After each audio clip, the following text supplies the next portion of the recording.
Ooh, and I gotta stop screaming. Oh man, he having a blunt?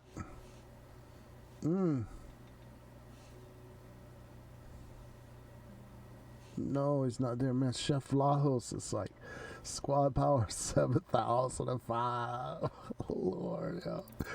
Am I ever gonna get the squad power 7,005? Lord, man. It's double my squad power. What is that even is, man? Lord, it's terror, man. I don't want. I sort of do want to invite him and see what happens. No, man. This needs to start from the beginning.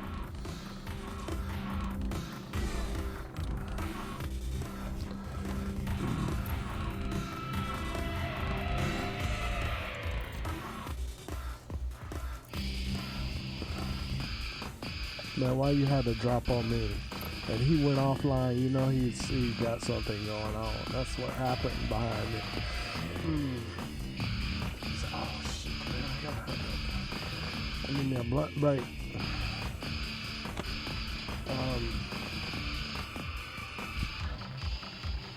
Eric Ninja.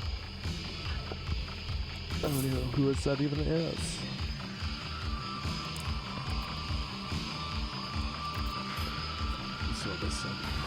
Yeah, man, I'm ready, man. I'm ready to fly.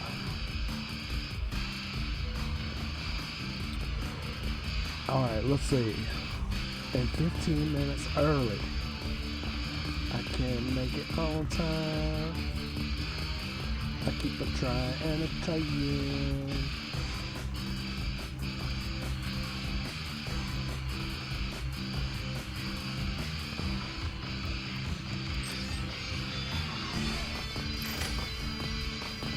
Getting ready to be up in here on some holiday seasons of deathmatch. Was in a great rage, for he had forbid, by the greatest punishment, the plundering within the bounds of the country. The king assembled a thing, and had Rolf declared an outlaw over all Norway. When Rolf's mother, ill heard of it, she hastened to the king, and entreated peace for Rolf. But the king was so enraged that your entreaty was of no avail. It was no then avail. Rolf spake these lines. Think'st thou, King Harald, in thine anger, to drive away my brave Rolfganger, like a mad wolf, from out the land? Why? Harald, raise thy mighty hand. Why banish Nephi's gallant nameson, the brother of brave Udal men? Why is thy cruelty so fell? Living thing, monarch, it is ill, with such a wolf to play, who, driven to the wildwoods away, may make the king's best deer his prey. Rolfganger went afterwards oversea to the west to the Hebrides, for such race. And at last farther west to Valland, where he plundered and subdued for himself a great earldom, which he peopled with Northmen, from which that land is called Normandy. Rolfganger's son was William, father to Richard, and grandfather to another Richard, who was the father of Robert Longspear, and grandfather of William the Bastard, from whom all the following English kings are descended. From Rolfganger also are descended the earls in Normandy. Queen Ragnhild the Mighty lived 3 years after she came to Norway. And, after her death, her son and King Harald was taken to the Hearst Thorwaldsen, and Eirik was fostered by him. 25. Of the Finn's Face and King Harald. King Harald, one winter, went about in guest quarters in the uplands, and had ordered a Christmas feast to be prepared for him at the farm Hrothgar. On Christmas Eve, King spaked to the door, just as the king went to table, and sent a message to the king to ask if he would go out with him. The king was angry at such a message, and the man who had brought it in took out with him a reply of the king's displeasure. But Space, notwithstanding, desired that his message should be delivered a second time, adding to it that he was the prince whose hut the king had promised to visit, and which stood on the other side of the ridge. Now the king went out, and promised to go with him, and went over the ridge to his hut, although some of his men dissuaded him. There stood Snefrid, the daughter of Space, a most beautiful girl, and she filled a cup of meat for the king. But he took hold both of the cup and of her hand. Immediately it was as if a hot fire went through his body, and he wanted that very night to take her to his bed. But Space said that should not be unless by main force, if he did not first make her his lawful wife. Now King Harold made Nefer his lawful wife, and loved her so passionately that he forgot his kingdom, and all that belonged to his high dignity. They had 4 sons. The one was Sigurd Glass. The others Halfdan Haleg, Gudrod Lajoni Ragnvald Radovan. Thereafter Snefer died. But her corpse never changed, but was as fresh and bright as when she lived. The king sat always beside her, and thought she would come to life again. And so it went on for 3 years that he was sorrowing over her death, and the people over his delusion. At last Thor the wise succeeded, by his prudence, in curing him of his delusion by accosting him thus: "It is no wise wonderful, king, that thou grievest over so beautiful and noble a wife, and bestowest costly coverlets and beds it down on her corpse, as she desired. But these honors fall short of what is due, as she still lies in the same clothes. It would be more suitable to raise her, and change your dress." As soon as the body was raised in the bed, all sorts of corruption and foul smells came from it, and it was necessary in all haste to gather a pile of wood and burn it. But before this could be done, the body turned blue, and worms, toads, newts, bats, and all sorts of ugly reptiles came out of it, and it sank into ashes. Now the king came to his understanding again, through the madness out of his mind, and after that day ruled his kingdom as before. He was strengthened and made joyful by his subjects, and his subjects by him, and the country by both. 26. Of Cheto of Hvin, the Skull.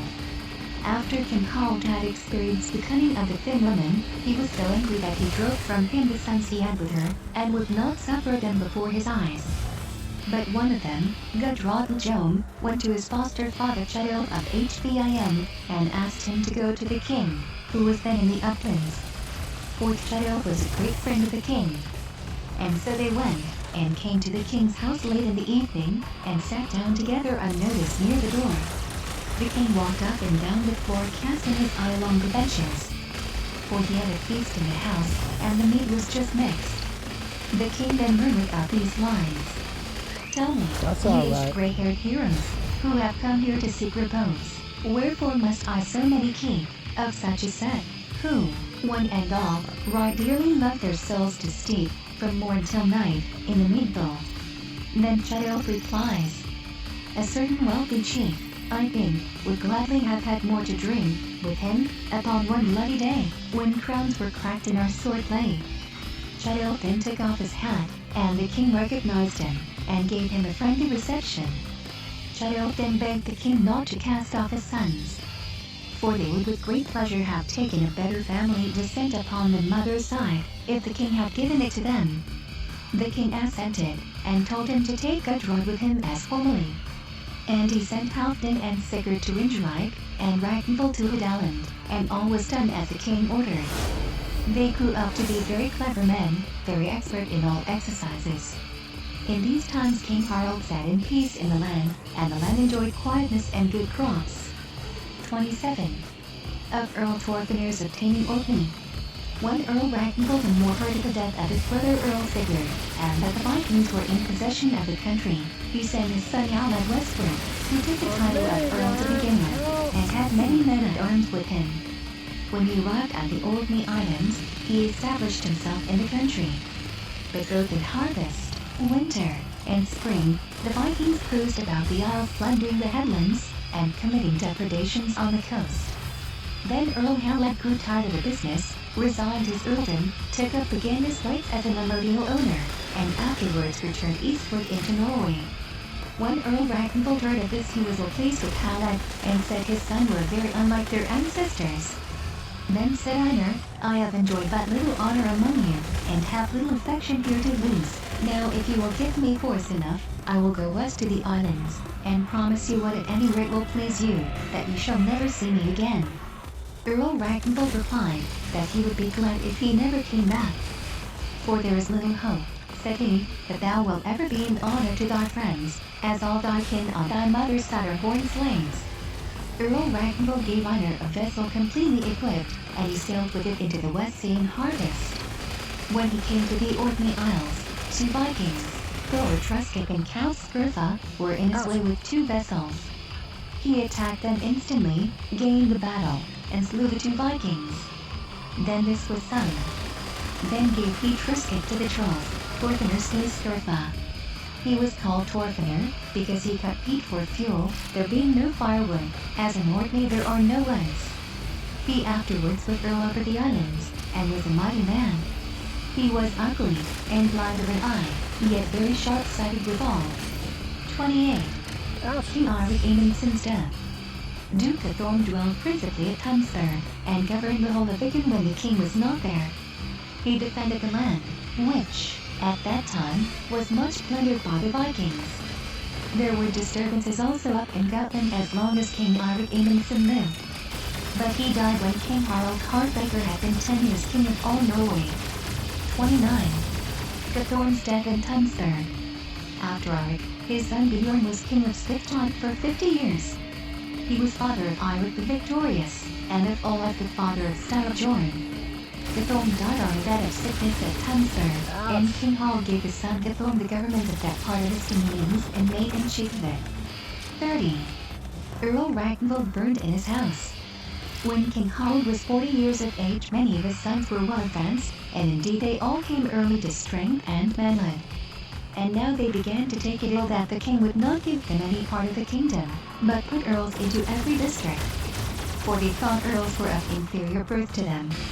Then Halfdan Halek and Gudrod the German set out one spring with a great force, and came suddenly upon Earl Ragnvald, Earl of Moor, and surrounded the house in which he was, and burnt him and 60 men in it. Thereafter Halfdan took 3 long ships, and fitted them out, and sailed into the West Sea. But Gudrod set himself down in the land which Ragnvald formerly had. Now when King Harald heard this, he set out with a great force against Gudrod, who had no other way left but to surrender, and he was sent to Agder. King Harald then set Earl Ragnvald's son Thor over Moor, and gave him his daughter Olaf, called Orvad, in marriage. Earl Thor, called the Silent, got the same territory his father Earl Ragnvald had possessed. 31. Halfdan Halek's death.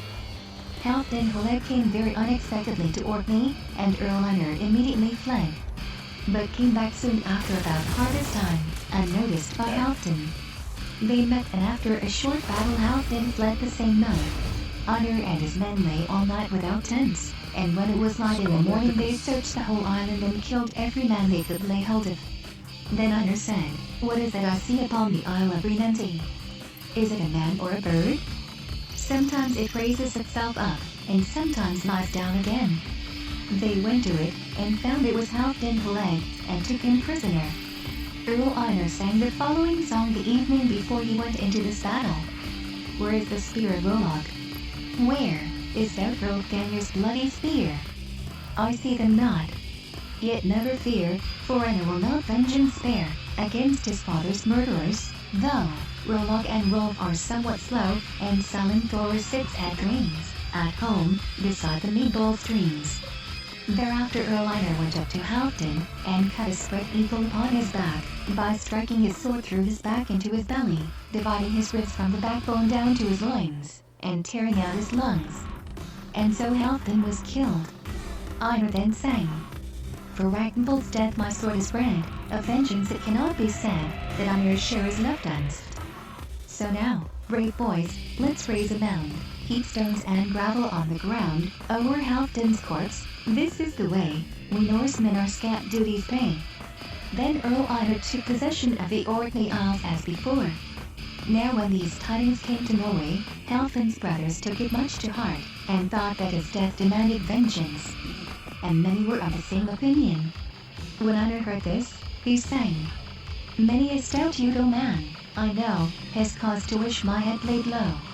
And many an angry Udal knight would gladly drink it on his life. But ere they lay Earl Einar low, ere the stout heart betrays its cause, full many a heart will rife, we know, in the wolf's fangs, or eagle's claws." 32. Harald and Einar reconcile. King Harald now ordered a levy, and gathered a great force, with which he proceeded westward to Orkney. And when Earl Einar heard that King Harald was come, he fled over to Caithness. He made the following verses on this occasion. "Many a bearded man must roam, and exile from his house and home, for cow or horse. But Halfdan's core is spread on Greenlandi's wild shore. An outward on Harald's shield, the arm of one who narrow healed, has left a scar. Let peasants dread the vengeance of the Norseman's head. I reck not of his wrath, but sing, do thy worst. I defy thee, king. Men and messages, however, passed between the king and the earl, and at last it came to a conference. And when they met, the earl submitted the case altogether to the king's decision, and the king condemned the earl honor and the Orkney people to pay a fine of 60 marks of gold. As the Bones thought this was too heavy for them to pay, the earl offered to pay the whole if they would surrender their Udal lands to him. This they all agreed to do, the poor because they had but little pieces of land, the rich because they could redeem their Udal rights again when they liked. Thus the earl paid the whole fine to the king, who returned in harvest to Norway. The earls for a long time afterwards possessed all the Udal land in Orkney, until Sigurd's son Halavar gave back the Udal rights. 33. Death of Guthorm and Halfdan the White. While King Harald's son Guthorm had the defense of Viken, he sailed outside of the islands on the coast, and came in by one of the mouths of the tributaries of the Broad River. When he later saw Cloak came upon him, and immediately gave him battle, and Guthorm fell. Halfdan the White and Halfdan the Black went out on an expedition, and plundered in the East Sea, and had a battle in Iceland, where Halfdan the White fell. 34. Marriage of Eirik. Eirik, Harald's son, was fostered in the house of the Herstthor, son of Rome, in the Fjord district. He was the most beloved and honored by King Harald of all his sons. When Eirik was 12 years old, King Harald gave him 5 longships, with which he went on an expedition, first in the Baltic, then southwards to Denmark, Friesland, and Saxland, on which expedition he passed 4 years. He then sailed out into the West Sea and plundered in Scotland, Bretland, Ireland, and Holland, and passed 4 years more in this way. Then he sailed north to Finnmark, and all the way to Jarmeland, where he had many a battle, and won many a victory. When he came back to Finnmark, his men found a girl in a Lappland hut, whose equal for beauty they never had seen. She said her name was Gunhild, and that her father dwelled in Halagallen, and was called Osertov. I am here, she said, to learn sorcery from 2 of the most known things in all Finnmark, who are now out hunting. They both want me in marriage. They are so skillful that they can hunt out traces either upon the frozen or the thawed earth, like dogs. And they can run so swiftly on skis that neither man nor beast can come near them in speed. They hit whatever they take aim at, and thus kill every man who comes near them. When they are angry, the very earth turns away in terror, and whatever living thing they look upon then falls dead. Now ye must not come in their way. But I will hide you here in the hut, and ye must try to get them killed. They agreed to it, and she hid them, and then took a leather bag, in which they thought there were ashes, which she took in her hand, and strewed both outside and inside of the hut. Shortly after the Finns came home, and asked who had been there. And she answered, nobody has been here. That is wonderful, said they. We followed the traces close to the hut, and can find none after that. Then they kindled a fire, and made ready the meat, and Gunhild prepared her bed. It had so happened that Gunhild had slept 3 nights before, but the Finns had watched the one upon the other, being jealous of each other. Now, she said to the Finns, come here, and lie down one on each side of me. On which they were very glad to do so. She laid an arm round the neck of each, and they went to sleep directly. She roused them up, but they fell to sleep again instantly, and so soundly that she scarcely could waken them. She even raised them up in the bed, and still they slept. Thereupon she took 2 great seal skin bags, and put their heads in them, and tied them fast under their arms. And then she gave a wink to the king's men. They went forth with their weapons, killed the 2 Finns, and dragged them out of the hut. That same night came such a dreadful thunderstorm that they could not stir. Next morning they came to the ship, taking Gunhild with them, and presented her to Eirik. Eirik and his followers had sailed southwards to Halagalland, and he sent word to Osertov, the girl's father, to meet him. Eirik said he would take his daughter in marriage, to which Osertov consented, and Eirik took Gunhild and went southwards with her, 89:22. 35. Harald divides his kingdom. When King Harald was 50 years of age, many of his sons were grown up, and some were dead. Many of them committed acts of great violence in the country, and were in discord among themselves. They drove some of the king's earls out of their properties, and even killed some of them. Then the king called together numerously in the south part of the country, and summoned to it all the people of the uplands. At this thing he gave to all his sons the title of king, and made a law that his descendants in the male line should each succeed to the kingly title and dignity, but his descendants by the female side only to that of earl. And he divided the country among them thus: from Dolmark, Romerai, Vestfold and Delmark, he bestowed on Olaf, Bjorn, Sigtrygg, Frode, and Thorgils. Hedmark and Gudbrandsdal he gave to Dag, Rain, and Ragnar. To Sneeford's sons he gave Ringerike, Haland, Holton, and the lands thereto belonging. His son Guthorm, as before mentioned, he had set over the country from Glommen to Spison and Branite. He had set him to defend the country to the east, as before has been written. King Harald himself generally dwelled in the middle of the country, and Rorik and Guthrod were generally with his court, and had great estates in Haugaland and in Thon. King Eirik was also with his father King Harald. And the king loved and regarded him the most of all his sons, and gave him Haugaland and North Moor, and Romsdal. North of Trondheim he gave Halfdan the Black, Halfdan the White, and Sigurd land to rule over. In each of these districts he gave his sons the one half of his revenues, together with the right to sit on a high seat, a step higher than earls, but a step lower than his own high seat. His king's seat each of his sons wanted for himself after his death, but he himself destined it for Eirik. The Trondheim people wanted Halfdan the Black to succeed to it. The people of Viken and the uplands wanted those under whom they lived. And thereupon new quarrels arose among the brothers. And because they thought their dominions too little, they drove about in piratical expeditions. In this way, as before related, Guthorm fell at the mouth of the Got River, slain by Saltcloth. Upon which Olaf took the kingdom he had possessed. Halfdan the White fell in Iceland, Halfdan Haleg in Orkney. King Harald gave ships of war to Thorgils and Frode, with which they went westward on a Viking cruise, and plundered in Scotland, Ireland, and Bretland. They were the first of the Northmen who took Dublin. It is said that Frode got poisoned drink there. But Thorgils was a long time king over Dublin, until he fell into a snare of the Irish, and was killed. 36. Death of Ragnvald Rattledine. Eirik Bloodaxe expected to be head king over all his brothers, and King Harald intended he should be so. And the father and son lived long together. Ragnvald Rattledine governed Hodaland, and allowed himself to be instructed in the arts of witchcraft, and became an area warlock. Now King Harald was a hater of all witchcraft. There was a warlock in Hodaland called Vigir.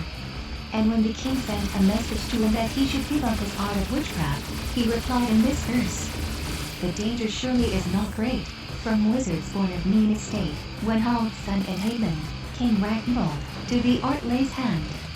But when King Harald heard this, King Eirik Bloodaxe went by his orders to the uplands, and came to Haland and burned his brother Ragnvald in a house, along with 80 other warlocks. Which work was much praised. 37. Death of Gudrod Wilhelm. Gudrod Wilhelm was in winter on a friendly visit to his foster father Childe in HBIM, and had a well-manned ship, with which he wanted to go north to Rogaland. It was blowing a heavy storm at the time. But Gudrod was bent on sailing, and would not consent to wait. Childe sang thus: "Wait, Gudrod, till the storm is past. Lose not thy long ship while the blast howls overhead so furiously. Trust not thy long ship to the sea. Lose not thy long ship from the shore. Hark to the ocean's angry roar. See how the very stones are tossed by raging waves high on the coast. Stay, Gudrod, till the tempest's o'er. Deep runs the sea off at Shinar shore." Gudrod set off in spite of what Childe could say, and when they came off at Shinar the vessel sank with them, and all on board were lost. 38. King Bjorn Halfdan's death. King Harald's son, Bjorn, ruled over Vestfold at that time, and generally lived at Tunsberg, and went but little on war expeditions. Tunsberg at that time was much frequented by merchant vessels, both from Viken and the North Country, and also from the south, from Denmark and Saxland. King Bjorn had also merchant ships on voyages to other lands, by which he procured for himself costly articles, and such things as he thought needful. And therefore his brothers called him Farman, the seaman, and Cogman, the chapman. Bjorn was a man of sense and understanding, and promised to become a good ruler. He made a good and suitable marriage, and had a son by his wife, who was named Gudrun. Eirik Bloodaxe came from his Baltic cruise with ships of war, and a great force, and required his brother Bjorn to deliver to him King Harald's share of the scant and incomes of Vestfold. But it had always been the custom before, that Bjorn himself either delivered the money into the king's hands, or sent men of his own with it. And therefore he would continue with the old custom, and would not deliver the money. Eirik again wanted provisions, tents, and liquor. The brothers quarreled about this. But Eirik got nothing and left the town. Bjorn went also out of the town towards evening up to Sehan. In the night Eirik came back after Bjorn, and came to Sehan just as Bjorn and his men were seated at table drinking. Eirik surrounded the house in which they were. But Bjorn with his men went out and fought. Bjorn, and many men with him, fell. Eirik, on the other hand, got a great booty, and proceeded northwards. But this work was taken very well by the people of Viken, and Eirik was much disliked for it. And the report went that King Olaf would avenge his brother Bjorn, whenever opportunity offered. King Bjorn lies in the mounted Farmanshock at Sehan. 39. Reconciliation of the Kings. King Eirik went in winter northwards to Moor, and was at a feast in Sol, within the point of Thames. And when Halfdan the Black heard of it, he set out with his men, and surrounded the house in which they were. Eirik slept in a room which stood detached by itself, and he escaped into the forest with 4 others. But Halfdan and his men burned the main house, with all the people who were in it. With this news Eirik came to King Harald, who was very wroth at it, and assembled a great force against the Trondheim people. When Halfdan the Black heard this, he levied ships and men, so that he had a great force, and proceeded with it to stand within this Jerd. King Harald made his men at Grimsleda. Now people went between them, and among others a clever man called Guthorm Cinder, who was then in Halfdan the Black's army, but had been formerly in the service of King Harald, and was a great friend of both. Guthorm was a great skald, and had once composed a song both about the father and the son, for which they had offered him a reward. But he would take nothing, but only asked that, some day or other, they should grant him any request he should make, which they promised to do. Now he presented himself to King Harald, brought words of peace between them, and made the request to them both that they should be reconciled. So highly did the king esteem him, that in consequence of his request they were reconciled. Many other able men promoted this business as well as he. And it was so settled that Halfdan should retain the whole of his kingdom as he had it before, and should let his brother Eirik sit in peace. After this event Jorn, the skald maid, composed some verses in Sendivit, the biting message. I know that Harald Fairhair knew the dark deed of Halfdan. To Harald Halfdan seemed angry and cruel. 40. Birth of Hakon the Good. Earl Hakon Richardsson of later had the whole rule over Trondheim when King Harald was anywhere away in the country. And Hakon stood higher with the king than any in the country of Trondheim. After Hakon's death his son Sigurd succeeded to his power in Trondheim, and was the earl, and had his mansion up later. King Harald's sons, Halfdan the Black and Sigurd, who had been before in the house of his father Earl Hakon, continued to be brought up in his house. The sons of Harald and Sigurd were about the same age. Earl Sigurd was one of the wisest men of his time, and married Bertilgjot, a daughter of Earl Thor the Silent. And her mother was Olaf Arbut, a daughter of Harald Harfager. When King Harald began to grow old he generally dwelt on some of his great farms in Hordaland. Namely, Alrekstader or Sehan, Victor, Utstein, or Voldens in the island Kornt.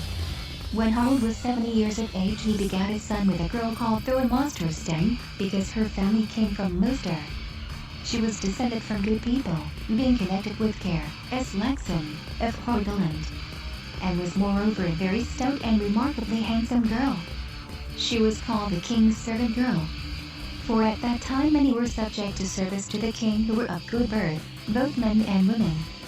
that it was the custom, with people of consideration, to choose with great care the man who should pour water over their children, and Euthylemin. Now when the time came that Thora, who was then at Munster, expected her confinement, she went to King Harald, who was then living at Sedheim. And she went northward in a ship belonging to Earl Sigurd. They lay at night close to the land.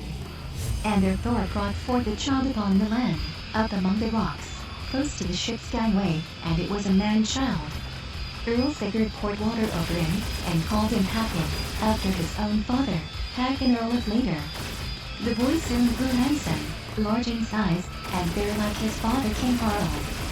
King Harald let him follow his mother, and they were both in the king's house as long as he was an infant. 41. King Athelstan's message. At this time a king called Ethelstan had taken the kingdom of England. He was called victorious and faithful. He sent men to Norway to King Harald, with the errand that the messengers should present him with a sword, with the hilt and handle gilt, and also the whole sheath adorned with gold and silver, and set with precious jewels. The ambassador presented the sword hilt to the king, saying, "Here is the sword which King Athelstan sends thee, with the request that thou wilt accept it." The king took the sword by the handle. Whereupon the ambassador said, "Now thou hast taken the sword according to our king's desire, and therefore art thou his subject as thou hast taken his sword." King Harald saw now that this was an insult, for he would be subject to no man. But he remembered it was his rule, whenever anything raised his anger, to collect himself and let his passion run off, and then take the matter into consideration coolly. Now he did so, and consulted his friends, who all gave him the advice to let the ambassadors, in the first place, go home in safety. 42. Hog's journey to England. The following summer King Harald sent a ship westward to England, and gave the command of it to Hog Cadwalk. He was a great warrior, and very dear to the king. Into his hands he gave his son Hakon. Henry proceeded westward in England, and found King Athelstan in London, where there was just at the time a great feast and entertainment. When they came to the hall, Hog told his men how they should conduct themselves. Namely, that he who went first in should go last out, and all should stand in a row at the table, at equal distance from each other. And each should have a sword at his left side, but should fasten his cloak so that his sword should not be seen. Then they went into the hall, 30 in number. Hog went up to the king and saluted him, and the king bade him welcome. Then Hog took the child Hakon, and set it on the king's knee. The king looks at the boy, and asks Hog what the meaning of this is. Hog replies, "Harold the king bids thee foster his servant girl's child." The king was in great anger, and seized a sword which lay beside him, and drew it, as if he was going to kill the child. Hog says, "Thou hast borne him all thy need, and thou canst murder him if thou wilt. But thou wilt not make an end of all King Harald's sons by so doing." On that Hog went out with all his men, and took the way direct to his ship, and put to sea, for they were ready, and came back to King Harald. The king was highly pleased with this. For it is a common observation of all people, that the man who fosters another's children is of less consideration than the other. From these transactions between the two kings, it appears that each wanted to be held greater than the other. But in truth there was no injury to the dignity of either, for each was the upper king in his own kingdom till his dying day. 43. Hakon, the foster son of Athelstan, is baptized. King Athelstan had Hakon baptized, and brought up in the right faith, and in good habits, and all sorts of good manners, and he loved Hakon above all his relations. And Hakon was beloved by all men. He was henceforth called Athelstan's foster son. He was an accomplished skald, and he was larger, stronger, and more beautiful than other men. He was a man of understanding and eloquence, and also a good Christian. King Athelstan gave Hakon his sword, of which the hilt and handle were gold, and the blade still better. For with it Hakon cut down a millstone to the center eye, and the sword thereafter was called the Cornbite. 1. Better sword never came into Norway, and Hakon carried it to his dying day. Endnotes. 1. Corn is the name of the small hand millstone still found in use among the cotters in Orkney, Shetland, and the Hebrides. This sword is mentioned in the Younger Edda. There were many excellent swords in the olden time, and many of them had proper names. 44. Eirik brought to the sovereignty. When King Harald was 80 years of age, 8930, he became very heavy and unable to travel through the country or do the business of a king. Then he brought his son Eirik to his high seat and gave him the power and command over the whole land. Now when King Harald's other sons heard this, King Halfdan the Black also took a king's high seat and took all Trondheim land, with the consent of all the people, under his rule as upper king. After the death of Bjorn the Chapman, his brother Olaf took the command over Vestfold, and took Bjorn's son, Gudrod, as his foster child. Olaf's son was called Tryggvi. And the two foster brothers were about the same age, and were hopeful and clever. Tryggvi, especially, was remarkable as a stout and strong man. Now when the people of Viken heard that those of Hordaland had taken Eirik as upper king, they did the same, and made Olaf the upper king in Viken, which kingdom he retained. Eirik did not like this at all. 2 years after this, Halfdan the Black died suddenly at a feast in Trondheim, and the general report was that Gunhild had bribed the witch to give him a death drink. Thereafter the Trondheim people took Sigurd to be their king. 45. King Harald's death. King Harald lived 3 years after he gave Eirik the supreme authority over his kingdom, and lived mostly on his great farms which he possessed, some in Rogaland and some in Hordaland. Eirik and Gunhild had a son on whom King Harald poured water, and gave him his own name, and the promise that he should be king after his father Eirik. King Harald married most of his daughters within the country to his earls, and from them many great families are descended. Harald died on a bed of sickness in Rogaland, 8933, and was buried under a mound at Halter in Karmsey. In Helgesmo is a church, now standing. And not far from the churchyard, at the northwest side, is King Harald Harfager's mound. But his gravestone stands west of the church, and is 13 feet and a half high, and 2 miles broad. One stone was set at head and one at the feet. On the top lay the slab, and below on both sides were laid small stones. The grave, mound, and stone are there to the present day. Harald Harfager was, according to the report of men of knowledge, a remarkably handsome appearance, great and strong, and very generous and affable to his men. He was a great warrior in his youth. And people think that this was foretold by his mother's dream before his birth, as the lowest part of the tree she dreamt of was red as blood. The stem again was green and beautiful, which betokened his flourishing kingdom. And that the tree was white at the top showed that he should reach a gray-haired old age. The branches and twigs showed forth his posterity, spread over the whole land. For this race, ever since, Norway has always had kings. 46. The death of Olaf and of Sigurd. King Eirik took all the revenues, 8934, which the king had in the middle of the country, the next winter after King Harald's decease. But Olaf took all the revenues eastward in Viken, and their brother Sigurd all that of the Trondheim country. Eirik was very well pleased with this. And the report went that he would attempt with force to get the sole sovereignty over the country, in the same way as his father had given it to him. Now when Olaf and Sigurd heard this, messengers passed between them.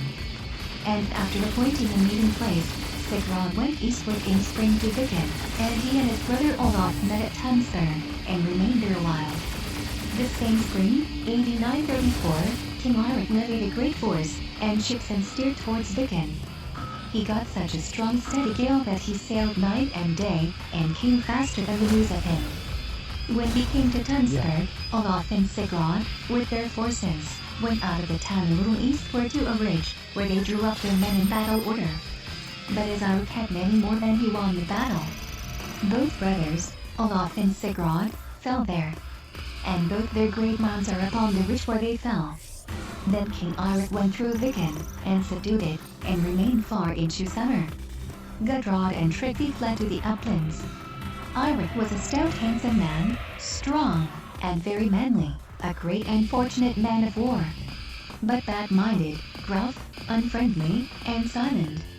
Gunhild, his wife, was the most beautiful of women, clever, with much knowledge, and lively. But a very false person, and very cruel in disposition. The children of King Eric and King Hild were Gael, the oldest. Then Guthorm, Harald, Ragnvald, Ragnhild, Erling, Gudrod, and Sigurd Slava. All were handsome, and of manly appearance. 1. Endnotes. 1. Of Eirik, his wife, and children, see the following sagas. Hakan the Good Saga. Preliminary remarks. Of Eirik life has this 5 years reigns nor has no separate saga. He appears not to have been beloved by the people, and his queen Gunhild seems to have had a bad influence on him. Other accounts of Hakan may be found in Fagraskina, Chefs. 25-34, Agric, Historia, Norvegia, and in Jodrek, Chef. 4. The reader is also referred to Saxo, Egla, Lexdema, Cormac Saga, Gilserson Saga, Hafred Saga, Flamana Saga, Vigaglum Saga, and Tulanamaba. Skald mentioned in this saga are Glom Garrison, Ford Sturkson, Gathorm Cinder, Cormac Oddminson, and Eving Spodestler. In the Egla are found many poems belonging to this epic by Egil Skallagrimson. In Fagraskina is found a poem, not given by Snor, but King Hild, his wife, had made on King Eirik after his death, telling how Odin welcomed him to Valhall. The author or skald who composed it is not known, but it is considered to be one of the gems of Old Norse poetry, and we here quote it in Vigfussen's translation in his Corpus Poeticum, Vol. I pages 260, 261. Gudbrand Vigfussen has filled up a few gaps with Hakonarmit, the poem at the end of the saga. We have changed Vigfussen's orthography of names, and brought them into harmony with the spelling used in his work, and Odin wakes in the morning and cries, as he opens his eyes, with this dream still fresh in his mind, what dreams are these? I thought I arose before daybreak to make Valhall ready for a host of slain. I woke up the host of the chosen. I bade them ride up to strew the benches, and to till up the beer vats, and I bade Valkyries to bear the wine, as if a king were coming. I look for the coming of some noble chiefs from the earth, wherefore my heart is glad. Gringe, Odin's counselor, now wakes, as a great din is heard without, and calls out, what is that thundering? As if 1,000 men or some great host were tramping on, the walls and the benches are creaking withal, as if Baldur was coming back to the ball of Odin. Odin answers, surely thou speakest foolishly, good Rage, although thou art very wise. It thunders for Eirik the king, that is coming to the hall of Odin. Then turning to his heroes, he cries, Sigmund and Sinfjotl, rise in haste and go forth to meet the prince. Written in if it be Eirik, for it is he whom I look for. Sigmund answers, why lookest thou more for Eirik, the king, to Odin's hall, than for other kings? Odin answers, because he has reddened his brand, and borne his bloody sword in many a land. Quoth Sigmund, why didst thou help him, the chosen king of victory then, seeing thou thoughtest him so brave? Odin answered, because it is not surely to be known, when the grey wolf shall come upon the seat of the god. Second scene without valor. Sigmund and Sinfjotl go outside the hall and meet Eirik. Quoth Sigmund, hail to thee, Eirik, be welcome here, and come into the hall, thou gallant king. Now I will ask thee, what kings are these that follow thee from the clash of the sword edges?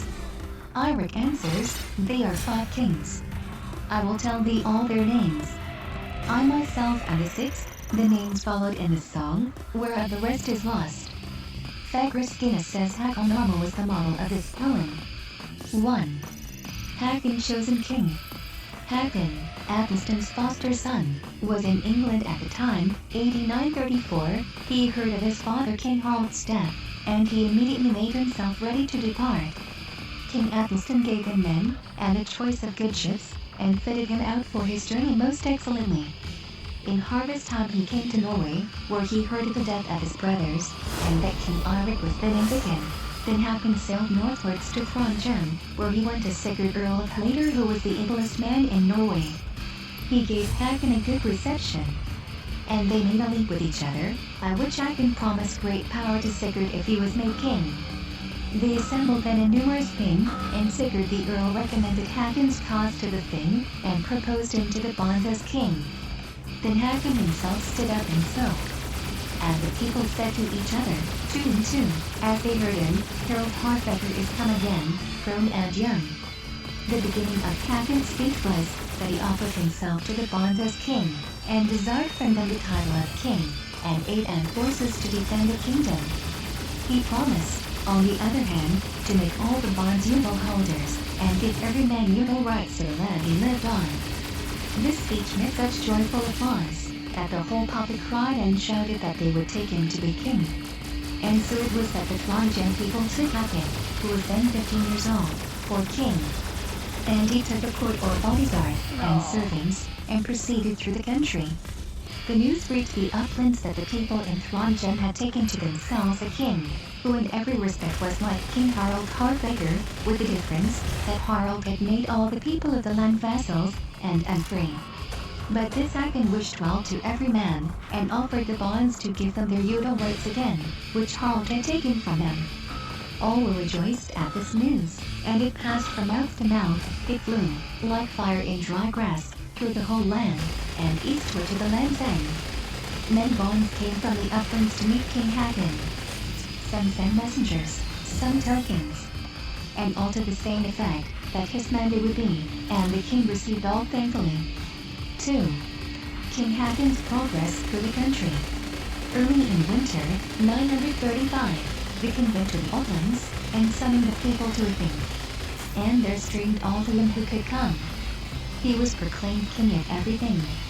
And then he proceeded eastward to Viken, where his brothers, sons, Trygve and Gudrod, and many others, came unto him, and complained of the sorrow and evil his brother Eirik had brought. The hatred to King Eirik grew more and more, the more liking all men took to King Hakon. And they got more boldness to say what they thought. King Hakon gave Trygve and Gudrod the title of kings, and the dominions which King Harald had bestowed on their fathers. Trygve got Ranmark and Vindvelmark, and Gudrod, Vestfold. But as they were young, and in the years of childhood, he appointed able men to rule the land for them. He gave them the country on the same conditions as it had been given before, that they should have half of the scant and revenues within. Towards spring King Hakon returned north, over the uplands, to Trondheim. 3. Eirik's departure from the country. King Hakon, early in spring, collected a great army at Trondheim, and fitted out ships. The people of Viken also had a great force on foot, and intended to join Hakon. King Eirik also had many people in the middle of the country. But it went badly with him to gather people, for the leading men left him, and went over to Hakon.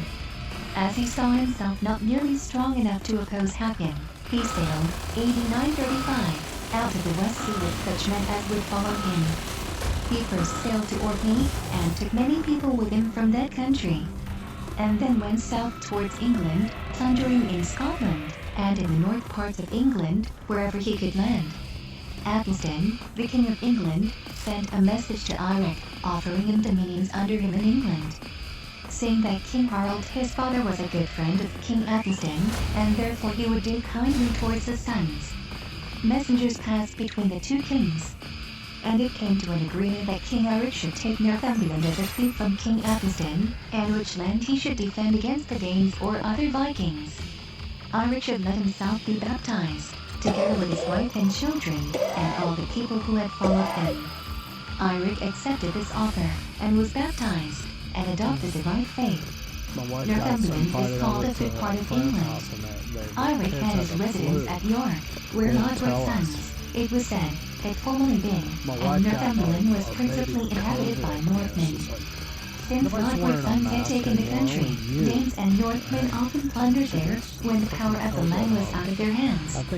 Many names of places in the country are Norwegian, Asgrimsby, Hopfleet, and many others. 4. Eirik's death. King Eirik had many people about him, for he kept many Northmen who had come with him from the east, and also many of his friends had joined him from Norway. But as he had little land, he went on a cruise every summer, and plundered in Scotland, the Hebrides, Ireland, and Bretland, by which he gathered property. King Athelstan died on his sick bed, after a reign of 14 years, 8 weeks, and 3 days. After him his brother Jackman was king of England, and he was no friend to the Northmen. King Eirik, Also, there was no great favor with him. And the word went about that King Jackman would set another chief over Northumberland. Now when King Alaric heard this, he set off on a Viking cruise to the westward. And from the Orkneys took with him the Earls Argyll and Erlend, the sons of Earl Torfener. Then he sailed to the Hebrides, where there were many Vikings and troop kings, who joined their men to race. With all his force he steered to Ireland first, where he took with him all the men he could, and then to Bretland, in plunder. And sailed thereafter south to England, and marauded there as elsewhere. The people fled before him wherever he appeared. As King Alaric was a bold warrior, and had a great force, he trusted so much to his people that he penetrated far inland in the country, following and plundering the fugitives. King Jackman had set a king, who was called Olaf, to defend the land. And he gathered an innumerable mass of people, with whom he marched against King Eric. A dreadful battle ensued, in which many Englishmen fell. But the one who fell came 3 in his place out of the country behind, and when evening came on, the loss of men turned on the side of the Northmen, and many people fell. Towards the end of the day, King Eric and 5 kings with him fell. 3 of them were Guthorm and his 2 sons, Bigger and Hard. There fell, also, Sigurd and Breitenwald. And with them Torfener's 2 sons, Argyll and Erlend. Besides these, there was a great slaughter of Northmen. And those who escaped went to Northumberland, and brought the news to Gunhild and her sons, AD 941. 5. Gunhild and her sons. When Gunhild and her sons knew for certain that King Alaric had fallen, after having plundered the land of the King of England, they thought there was no peace to be expected for them. And they made themselves ready to depart from Northumberland, with all the ships King Alaric had left, and all the men who would go with them. They took also all the loose property, and goods which they had gathered partly as taxes in England, partly as booty on their expeditions. With their army they first steered northward to Orkney, where Thorfinn Halsefelder the Earl, a son of Torfener, and took up their station there for a time. Iwaric's sons subdued these islands in Jutland, took scalp for themselves, and stayed there all the winter. But went on Viking cruises in summer to the west, and plundered in Scotland and Ireland. About this Glumgarrison sings. The hero who knows well to ride, the seahorse o'er the foaming tide, he who in boyhood well rode o'er, the seaman's horse to Scandin's shore. And show the Danes his galleys bow, right nobly scours the ocean now. On Scotland's coast he lights the brand, a flaming war. With conquering hand, drives many a Scottish warrior tall, to the bright feats in Odin's hall. The fire spark, by the fiend of war, fanned to a flame, soon spreads afar. Crowds trembling fly, the sudden foes, fall thick beneath the hero's blows. The hero's blade drips spread with gore, staining the green sward on the shore. 6. Battle in Jutland. When King Alaric had left the country, King Haakon, Athelstan's foster son, subdued the whole of Norway. The first winter, AD 936, he visited the western parts, and then went north, and settled in Trondheim. But as no peace could be reasonably looked for so long as King Eric with his forces could come to Norway from the West Sea, he set himself with his men at arms in the middle of the country, in the Fjord district, or in Thun, or Hordaland, or Rogaland. Haakon placed Sigurd Earl of Hlader over the whole Trondheim district, as he and his father had before had it under Harald Harfager. When King Haakon heard of his brother Eilik's death, and also that his sons had no footing in England, he thought there was not much to fear from them, and he went with his troops one summer eastward to Viken. At that time the Danes plundered often in Viken, and wrought much evil there. But when they heard that King Haakon was come with a great army, they got out of the way, to Helland. And those who were nearest to King Haakon went out to sea, and over to Jutland. When the king heard of this, he sailed after them with all his army. On arriving in Jutland he plundered all round. And when the country people heard of it, they assembled in a great body, and determined to defend their land, and fight. There was a great battle. And King Haakon fought so boldly, that he went forward before his banner without helmet or coat of mail. King Haakon won the victory, and drove the fugitives far up the country. So says the Thornsinder, in his Song of Haakon. Furrowing the deep blue sea with oars, the king pursues to Jutland's shores. They met. and in a battle storm of clashing shields, full many a form, a goodly warrior on the plain, full many a corpse by Hagen slain, god of the ravens, who from far, scenting the banquet feast of war, came in black flocks to Jutland's plains, to drink the blood wine from the veins. No. 7. Battle in Eirarsund, the Sound. Then Hagen steered southwards with his fleet to seek the Vikings, and so on to Sealand. He rode with 2 cutters into the Eirarsund, where he found 11 Viking ships, and instantly attacked them. It ended in his gaining the victory, and clearing the Viking ships of all their men. So says the Thormsender. Hagen the Brave, whose skill all know, to bend in battle stormed the bow, rushed o'er the waves to Sealand's tongue, his 2 warships with gilt shield hung, and cleared the decks with his blue sword, that rules the fate of war, on board, 11 ships other than moon men. Famous is Hagen's name since then.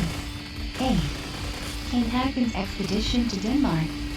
Thereafter King Hagen carried war far and wide in Sealand, plundering some, slaying others, taking some prisoners of war, taking ransom from others, and all without opposition. Then Hagen proceeded along the coast of Skane, pillaging everywhere, levying taxes and ransom from the country, and killing all Vikings, both Danish and Vindish. He then went eastwards to the district of Gotland, marauded there, and took great ransom from the country. So says the Thormsender.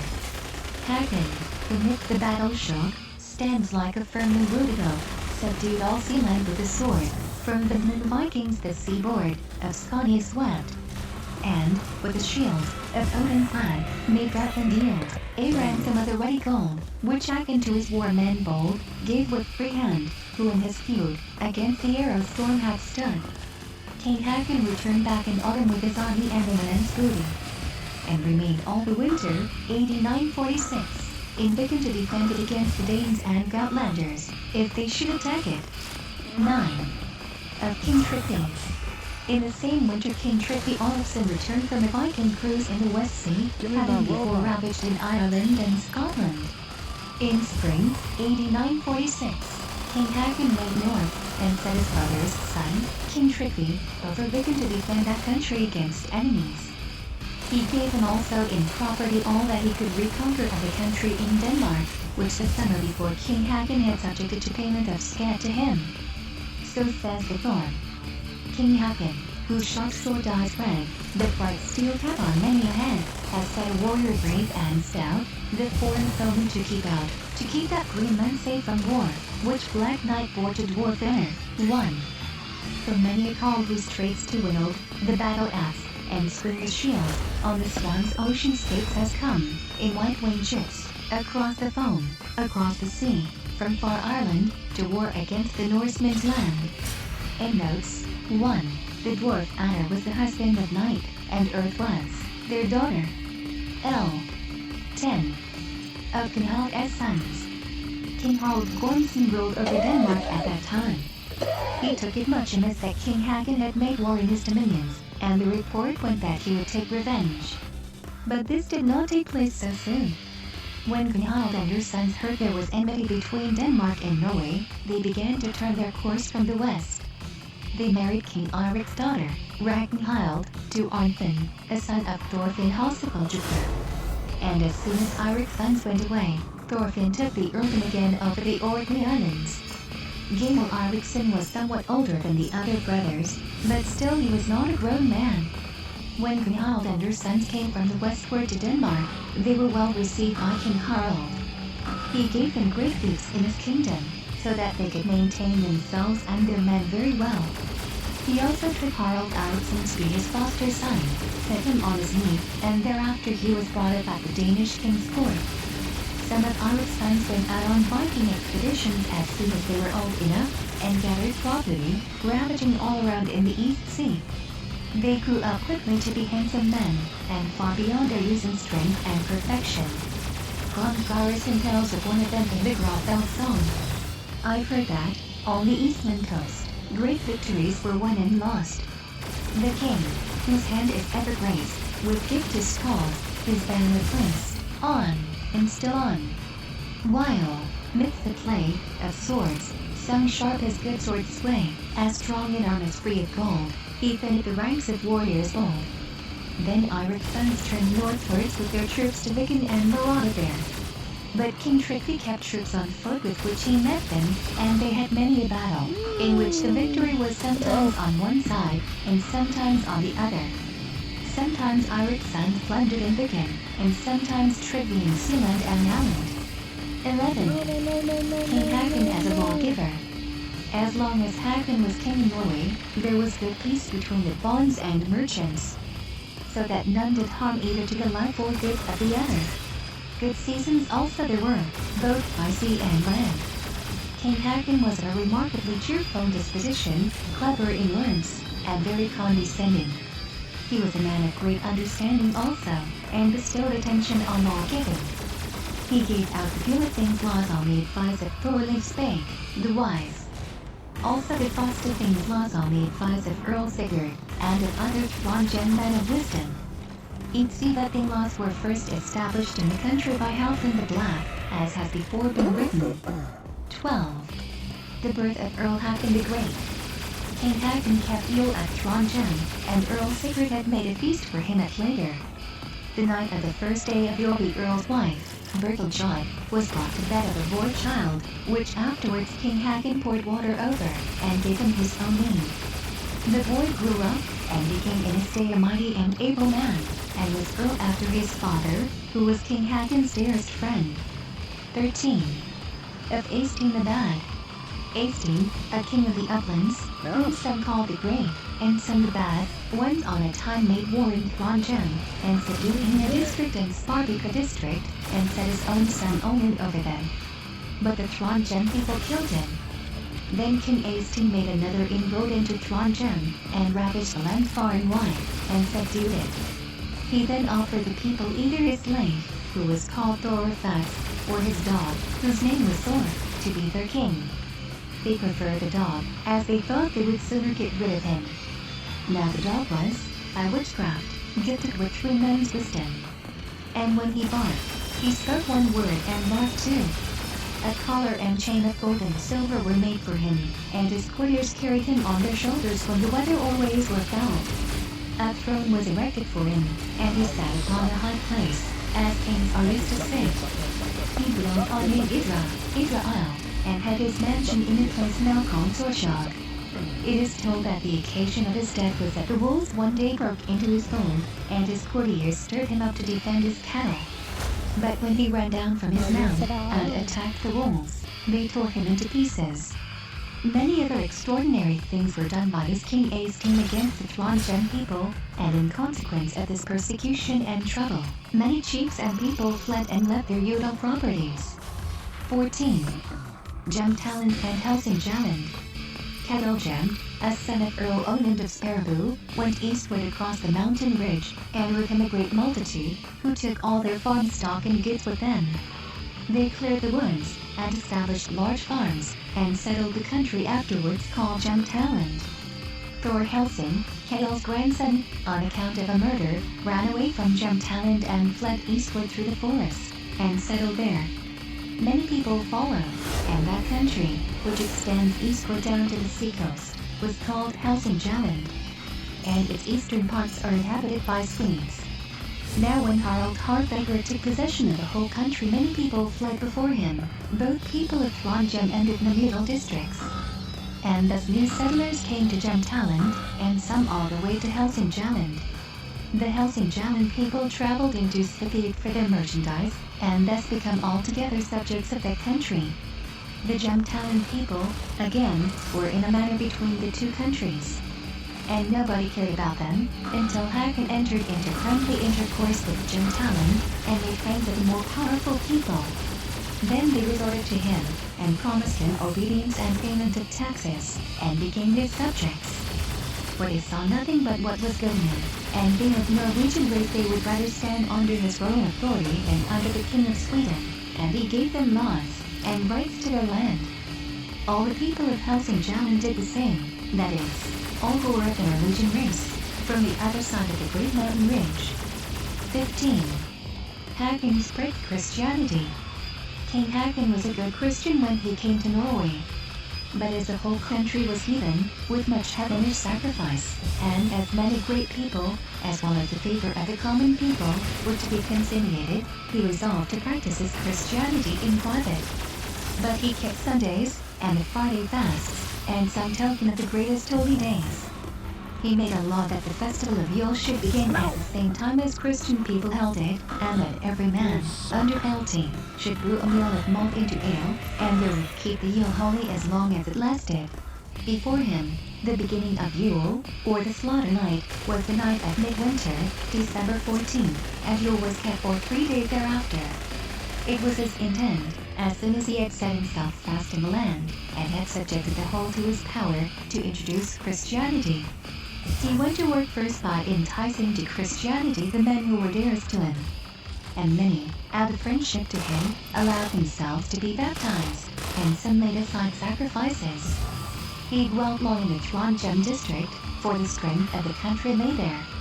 And when he thought that, by the support of some powerful people there, he could set up Christianity, he sent a message to England for a bishop and other teachers. And when they arrived in Norway, Haakon made it known that he would proclaim Christianity over all the land. The people of Moore and Romsdal referred the matter to the people of Trondheim. King Haakon then had several churches consecrated, and put priests into them. And when he came to Trondheim, he summoned the bonds to a thing, and invited them to accept Christianity. They gave an answer to the effect that they would defer the matter until the Frostething, at which there would be men from every district of the Trondheim country, and then they would give their determination upon this difficult matter. 16. About sacrifices. Sigurd, Earl of Lager, was one of the greatest men for sacrifices, and so had Haakon his father been. And Sigurd always presided on account of the king at all the festivals of sacrifice in the Trondheim country. It was an old custom, that when there was to be sacrificed, all the bonds should come to the spot where the temple stood and bring with them all that they required while the festival of the sacrifice lasted. To this festival all the men brought in with them. And all kinds of cattle, as well as horses, were slaughtered, and all the blood that came from them was called lot, and the vessels in which it was collected were called lot vessels. Lot staves were made, like sprinkling brushes, with which the whole of the altars and the temple walls, both outside and inside, were sprinkled over, and also the people were sprinkled with the blood. But the flesh was boiled into savoury meat for those present. The fire was in the middle of the floor of the temple, and over it hung the kettles, and the full goblets were handed across the fire. And he who made the feast, and was chief, blessed the full goblets, and all the meat of the sacrifice. And first Odin's goblet was emptied for victory and power to his king. Thereafter, Njord's and Frigga's goblets for peace and a good season. Then it was the custom of many to empty the brage goblet, 1. And then the guests emptied a goblet to the memory of departed friends, called the remembrance goblet. Sigurd the Earl was an open-handed man, who did what was very much celebrated. Namely, he made a great sacrifice festival at later of which he paid all the expenses. Cormac Oddmundson sings of it in his ballad of Sigurd. Of cup or platter need has none, the guest who seeks the generous one, Sigurd the generous, who can trace his lineage from the giant race. For Sigurd's hand is bounteous, free, the guardian of the temples he. He loves the gods, his liberal hand scatters his swords gains o'er the land, and notes, 1. The brage goblet, over which vows were made. L. 17. The Frostething. King Haakon came to the Frostething, at which a vast multitude of people were assembled. And when the thing was seated, the king spoke to the people, and began his speech with saying, it was his message and entreaty to the bonds and householding men, both great and small, and to the whole public in general, young and old, rich and poor, women as well as men, that they should all allow themselves to be baptized, and should believe in one God, and in Christ the Son of Mary, and refrain from all sacrifices and heathen gods, and should keep holy the seventh day, and abstain from all work on it, and keep a fast on the seventh day. As soon as the king had proposed this to the bonds, great was the murmur and noise among the crowd. They complained that the king wanted to take their labor and their own faith from them, and the land could not be cultivated in that way. The laboring men and slaves thought that they could not work if they did not get eat. and they said it was the character of King Haakon and his father and all the family to be generous enough with their money, but sparing with their diet. Asgore Nadalus and Galardal stood up and answered us to the king's proposal. We bonds, King Haakon, when we elected thee to be our king, and got back our human rights at the thing held in Trondheim, thought we had got into heaven. But now we don't know whether we have really got back our freedom, or whether thou wishest to make vassals of us again by this extraordinary proposal that we should abandon the ancient faith which our fathers and forefathers have held from the oldest times, in the times when the dead were burned, as well as since that they are laid under mounds, and which, although they were braver than the people of our days, has served us as a faith to the present time. We have also helped thee so here, that we have allowed thee to rule and give blind right to all the country. And even now we bonds will unanimously hold by the law which thou guidest us here in the frosted thing, and to which we have also given our assent.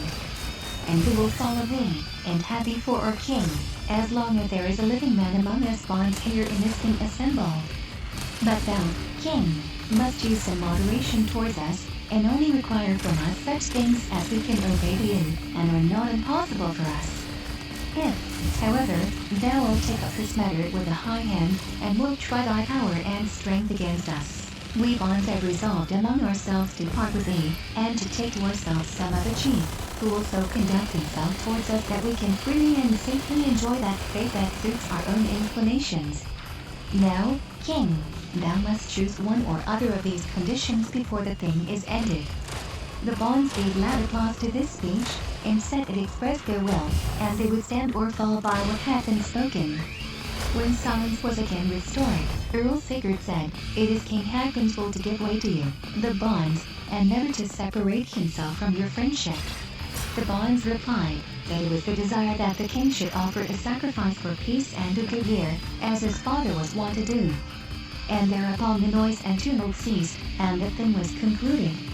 Earl Sigurd spoke to the king afterwards, and advised him not to refuse altogether to do as the people desired, saying there was nothing else for it but to give way to the will of the bonds. For it is, as thou hast heard thyself, the will and earnest desire of the head people, as well as of the multitude. Hereafter we may find a good way to manage it. And in this resolution the king and earl agree, 89:15. 18. King Haakon offers sacrifices. The harvest thereafter, towards the winter season, there was a festival of sacrifice at Lager, and the king came to it. It had always been his custom before, when he was present at a place where there was sacrifice, to take his meals in a little house by himself, or with some few of his men. But the bonds grumbled that he did not seat himself in his high seat at these the most joyous of the meetings of the people. The earl said that the king should do so this time. The king accordingly sat upon his high seat. Now when the first full goblet was filled, Earl Sigurd spoke some words over it, blessed it in Odin's name, and drank to the king out of the horn. And the king then took it, and made the sign of the cross over it. Then said Karl Gritting, "What does the king mean by doing so? Will he not sacrifice?" Earl Sigurd replies, "The king is doing what all of you do, who trust to your power and strength. He is blessing the full goblet in the name of Thor, by making the sign of his hammer over it before he drinks it." On this there was quietness for the evening. The next day, when the people sat down to table, the bonds pressed the king strongly to eat of horse flesh. 1. And as he would on no account do so, they wanted him to drink of the soup. And as he would not do this, they insisted he should at least taste the gravy. And on his refusal they were going to lay hands on him. Earl Sigurd came and made peace among them, by asking the king to hold his mouth over the handle of the kettle, upon which the fat smoke of the boiled horse flesh had settled itself. And the king first laid a linen cloth over the handle, and then gaped over it, and returned to the high seat. But neither party was satisfied with this. Endnotes. 1. This eating of horse flesh at these religious festivals was considered the most direct proof of paganism in the following times, and was punished by death or mutilation by St. Olaf. It was a ceremony apparently commemorative of their Asiatic origin and ancestors. 19. Feast of the Sacrifice at Moor. The winter thereafter the king prepared a Yule feast in Moor, and 8 chiefs resolved with each other to meet at it. 4 of them were from without the Trondheim district, namely, Carve Gritting, Esborn of Medalus, Thorberg of Barnes, and Orm from Ujoksa. And from the Flongem district, Fodor of Alkashov, Narkasaf and Gilgal, Kinhatharen, and Thorskek from Huseby and Idra. These 8 men bound themselves, the 4 first to root out Christianity in Norway, and the 4 others to oblige the king to offer sacrifice to the gods. The 4 first went in 4 ships southwards to Mourn, and killed 3 priests, and burned 3 churches, and then they returned. Now, when King Haakon and Earl Sigurd came to Moor with their court, the Barons assembled in great numbers. And immediately, on the first day of the feast, the Barons insisted hard with the king that he should offer sacrifice, and threatened him with violence if he refused. Earl Sigurd tried to make peace between them, and brought it so far that the king took some bits of horse liver, and emptied all the goblets the Barons filled for him without the sign of the cross. But as soon as the feast was over, the king and the earl returned to later. The king was very well pleased, and made himself ready to leave Flongem forthwith with all his people, saying that the next time he came to Flongem, he would come with such strength of men and arms that he would repay the Barons for their enmity towards him.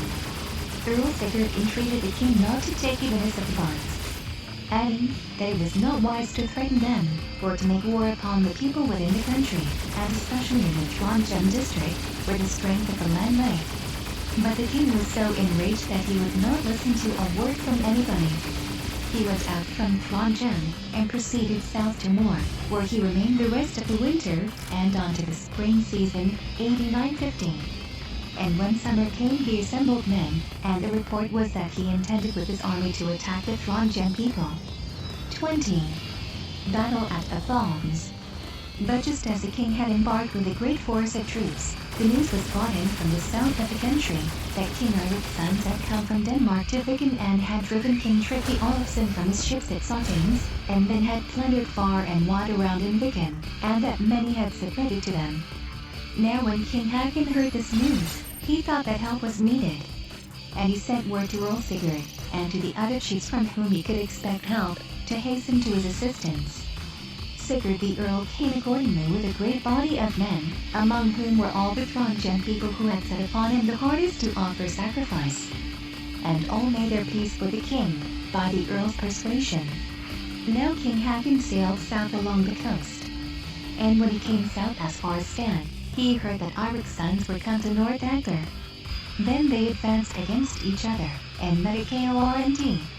Both parties left their ships there, and gave battle at Athons. Both parties had a great force, and it was a great battle. King Haakon went forward bravely, and King Guthorm Eiriksson met him with his troop, and they exchanged blows with each other. Guthorm fell, and his standard was cut down. Many people fell around him. The army of Eirik's sons then took flight to their ships and rode away with the loss of many a man. So says Guthorm Sigurd.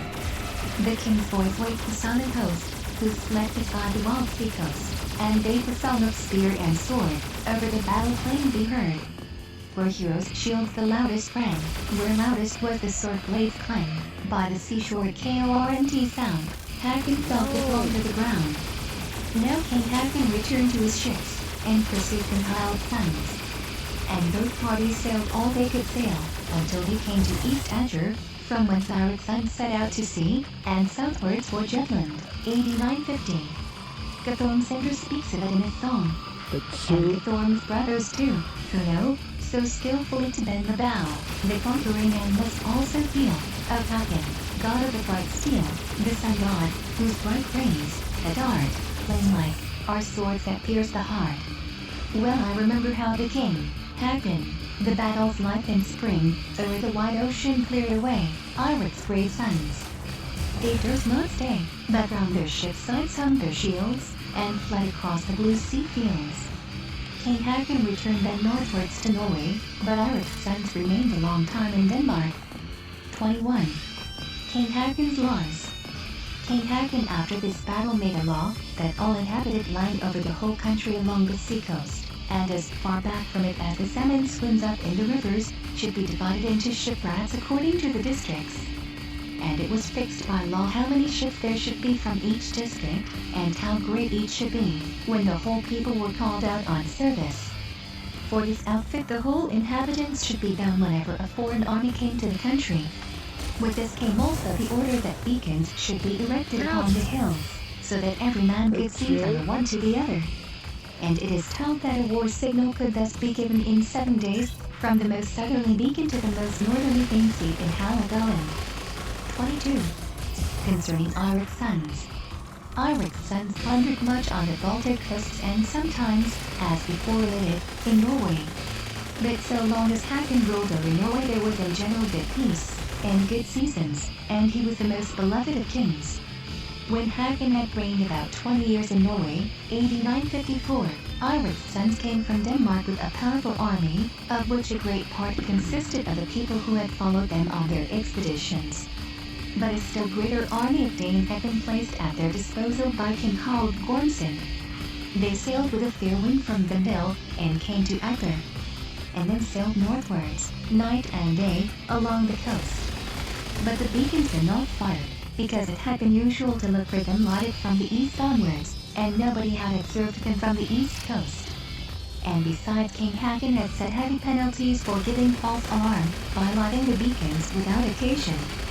The reason of this was that ships of war in the Vikings cruised about and plundered among the outlying islands, and the country people took them for Eirik's sons and lighted the beacons, and set the whole country in trouble and dread of war. Sometimes, no doubt, the sons of Eirik were there, but having only their own troops, and no Danish army with them, they returned to Denmark. And sometimes these were other Vikings. King Haakon was very angry at this, because it caused both trouble and money to no purpose. The bonds also suffered by these false alarms when they were given uselessly. And thus it happened that no news of this expedition of Eirik's sons circulated through the land until they had come as far north as Alfasund, where they lay for 7 days.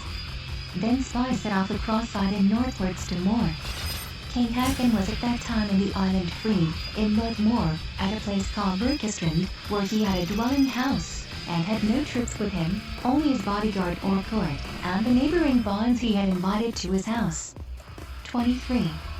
Of Egilolcerk. The spies came to King Haakon, and told him that Eirik's sons, with a great army, lay just to the south of Stad. Then he called together the most understanding of the men about him, and asked their opinion, whether he should fight with Eirik's sons, although they had such a great multitude with them, or should set off northwards to gather together more men. Now there was a bond there, by name Egilolcerk, who was a very old man, but in former days had been strong and stout beyond most men, and a hardy man at arms withal, having long carried King Harald Harfager's banner. Egil answered thus to the king's speech: I was in several battles with thy father Harald the king, and he gave battle sometimes with many, sometimes with few people. But he always came off with victory. Never did I hear him ask counsel of his friends whether he should fly, and neither shalt thou get any such counsel from us, king. But as we know we have a brave leader, thou shalt get a trusty following from us. Many others agreed with his speech, and the king himself declared he was most inclined to fight with such strength as they could gather. It was so determined.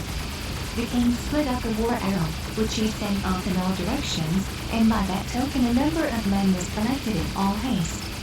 Then said Egilolcerk, at one time the peace had lasted so long I was afraid I might come to die to death at old age.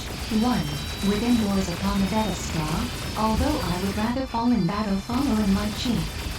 And now it may so turn out in the end as I wished it to be. Endnotes. 1.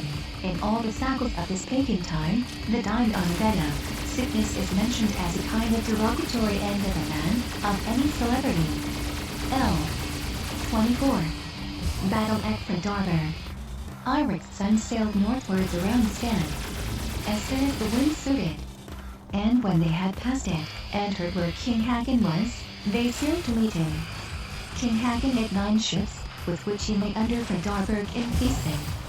And Eirik's sons had 20 ships, with which they got up on the south side of the same cape, in Feasting. King Haakon sent them a message, asking them to go upon the land, and telling them that he had hatched in with hazel boughs a place of combat at Roustarkle, where there is a flat large field, at the foot of a long and rather low range. Then Eirik's sons left their ships, and went northward over the neck of land within Fredorberg and onward to Rostokov. Menegal asked King Haakon to give him 10 men with 10 banners, and the king did so. Menegal went with his men under the ridge. Then King Haakon went out upon the open field with his army, and set up his banner, and drew up his army, saying, "Let us draw up in a long line, that they may not surround us, as they have the most men." And so it was done. And there was a severe battle, and a very sharp attack. Menegal also set up the 10 banners he had with him, and placed the men who carried them so that they should go as near the summit of the ridge as possible, and leaving a space between each of them. They went so near the summit that the banners could be seen over it, and moved on as if they were coming behind the army of Arik's sons. Now when the men who stood uppermost in the line of the troops of Arik's sons saw so many flying banners advancing high over the edge of the ridge, they supposed a great force must be following, who would come behind their army, and between them and their ships.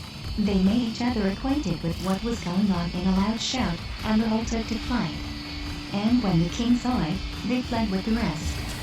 King Haakon now pushes on briskly with his people, pursuing the flying, and killing many. 25. Of King Gamel.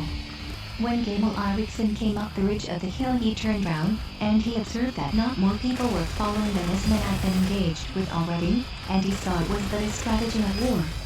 So he ordered the war horns to be blown, his banner to be set up, and he put his men in battle order. On this, all his Northmen stood, and turned within, but the Danes fled to the ships. And when King Haakon and his men came thither, there was again sharp conflict. But now Haakon had most people. At last the Arik's sons' force fled, and took the road south about the hill. But a part of their army retreated upon the hill southwards, followed by King Haakon. There is a flat field east of the ridge which runs westward along the range of hills, and is bounded on its west side by a steep ridge. Gamel's men retreated towards this ground. But Haakon followed so closely that he killed some, and others ran west over the ridge, and were killed on that side of it. King Haakon did not part with them till the last man of them was killed. 26. King Gamel and Ulsterk fall. Gamel Eriksson fled from the ridge down upon the plain to the south of the hill. There he turned himself again, and waited until more people gathered to him. All his brothers, and many troops of their men, assembled there. Egil Ulsterk was in front, and in advance of Haakon's men, and made a stout attack. He and King Gamel exchanged blows with each other, and King Gamel got a grievous wound. But Egil fell, and many people with him. Then came Haakon the king with the troops which had followed him, and a new battle began. King Haakon pushed on, cutting down men on both sides of him, and killing the one upon the top of the other. So sings the thorn cinder. Scared by the sharp sword's singing sound, brandished in air, the foe gave ground. The boldest warrior cannot stand before King Haakon's conquering hand. And the king's banner ever dies, with the spear for his thickest rise. Although the king had gained of old enough of precious tears of gold, 1. He spared himself no more than though he had no well-filled purse to show. When Eric's sons saw their men falling all round, they turned and fled to their ships. But those who had sought the ships before had pushed off some of them from the land, while some of them were still hauled up and on the strand. Now the sons of Arik and their men plunged into the sea, and betook themselves to swimming. Gamel Eriksson was drowned. But the other sons of Arik reached their ships, and set sail with what men remained. They steered southwards to Denmark, where they stopped a while, very ill satisfied with their expedition. Endnotes: 1. Frigga's husband was odd, and her tears, when she read that, the long absence of her husband, were tears of gold. Odds, what's tears is the Skald's expression here for gold, understood, no doubt, as readily as any allusion to Plutus would convey the equivalent meaning in modern poetry. L. 27. Egil 6 burial ground. King Haakon took all the ships of the sons of Arik that had been left upon the strand, and had them drawn quite up, and brought on the land. Then he ordered that Egil Ulsterk, and all the men of his army who had fallen, should be laid in the ships, and covered entirely over with earth and stones. King Haakon made many of the ships to be drawn up at the field of battle, and the hillocks over them are to be seen to the present day a little to the south of Fredorberg. at the time when King Haakon was killed, when Glumgarisin, in a song, boasted of King Haakon's fall, Evin Skoldespiller composed these verses on this battle. Ardantmus came with Gamel's gore, sprinkled his bright sword o'er and o'er, sprinkled the gag that holds the mouth of the fell demon Fenris Wolf. 1. Proud swelled the warriors' hearts when he drove Auric's sons out to the sea, with all their Guatland host, but now, our warriors great, Haakon lied low. High-standing stones mark Egolas Lurges' grave. Endnotes. 1. The Fenris Wolf, one of the children of Lok, begotten with a giantess, was chained to a rock, and gagged by a sword, placed in his mouth, to prevent him devouring mankind. Fenris Wolf's gag is a Skaldic expression for sword. L. 28. News of war comes to King Haakon.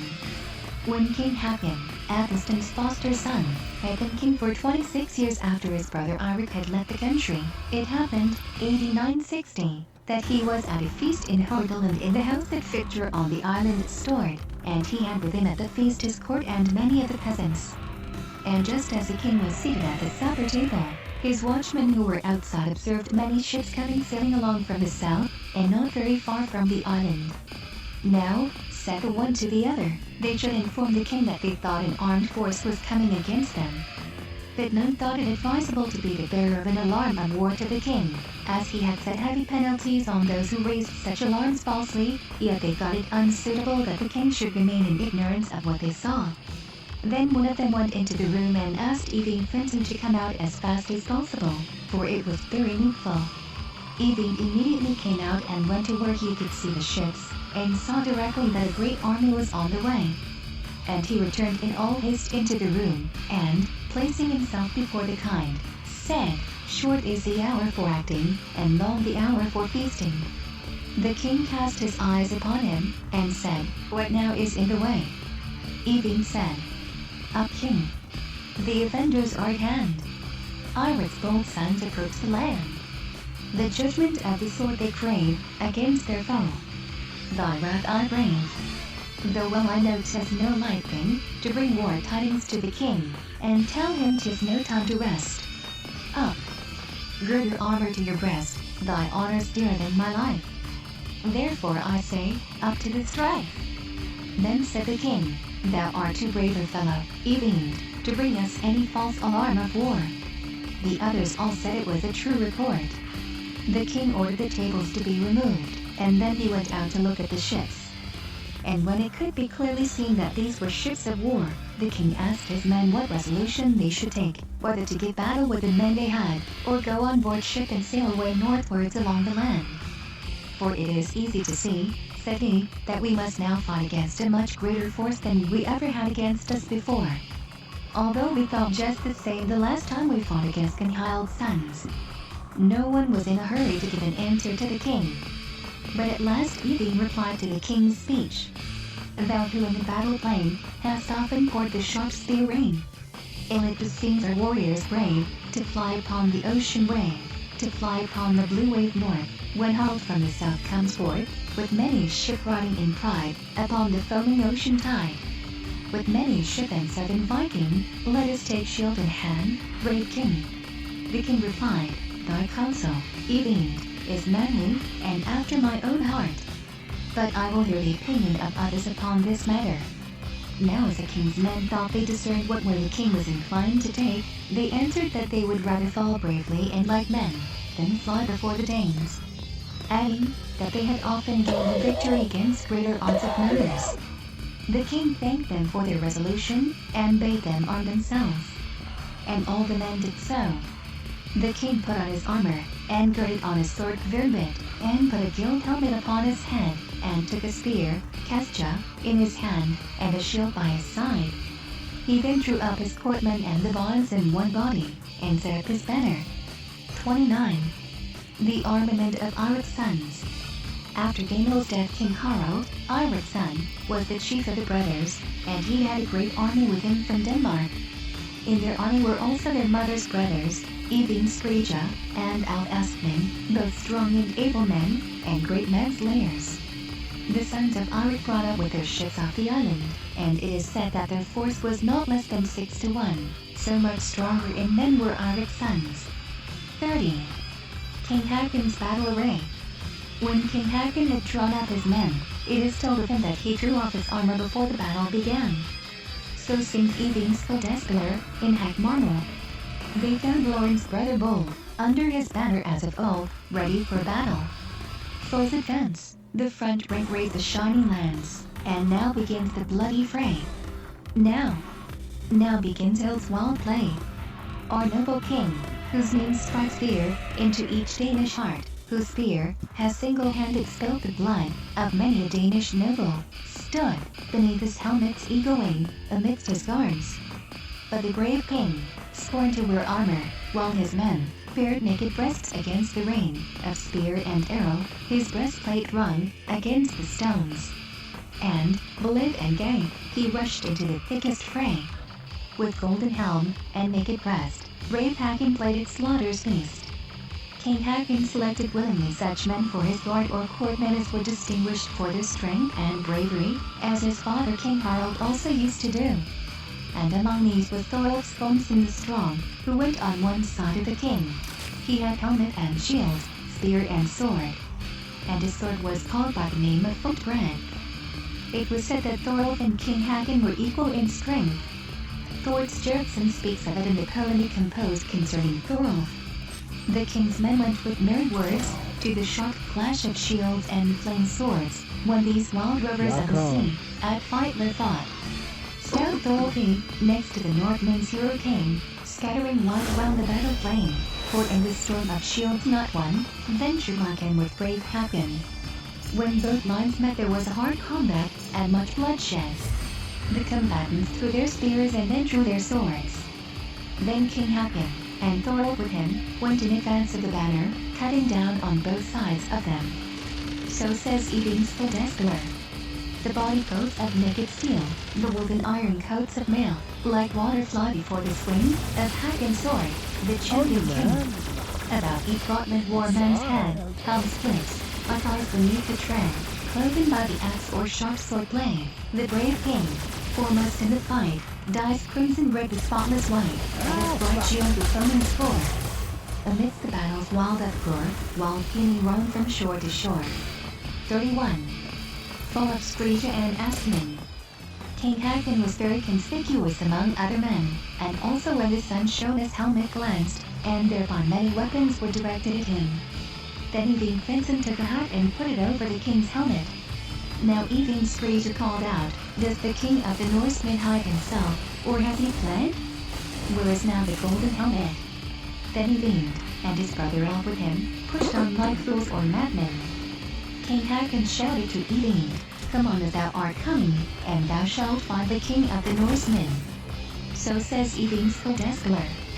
The raiser of the storm of shields, the conqueror in battlefields, Hakon the brave, the warrior's friend, who scatters gold with liberal hand, heard Screeja's taunt, and saw him rush, amidst the sharp spear's thickest push, and loudly shouted in reply, "If thou wilt for the victory, try, the Norsemen's king thou soon shalt find. Hold onwards, friend! Hast thou a mind?"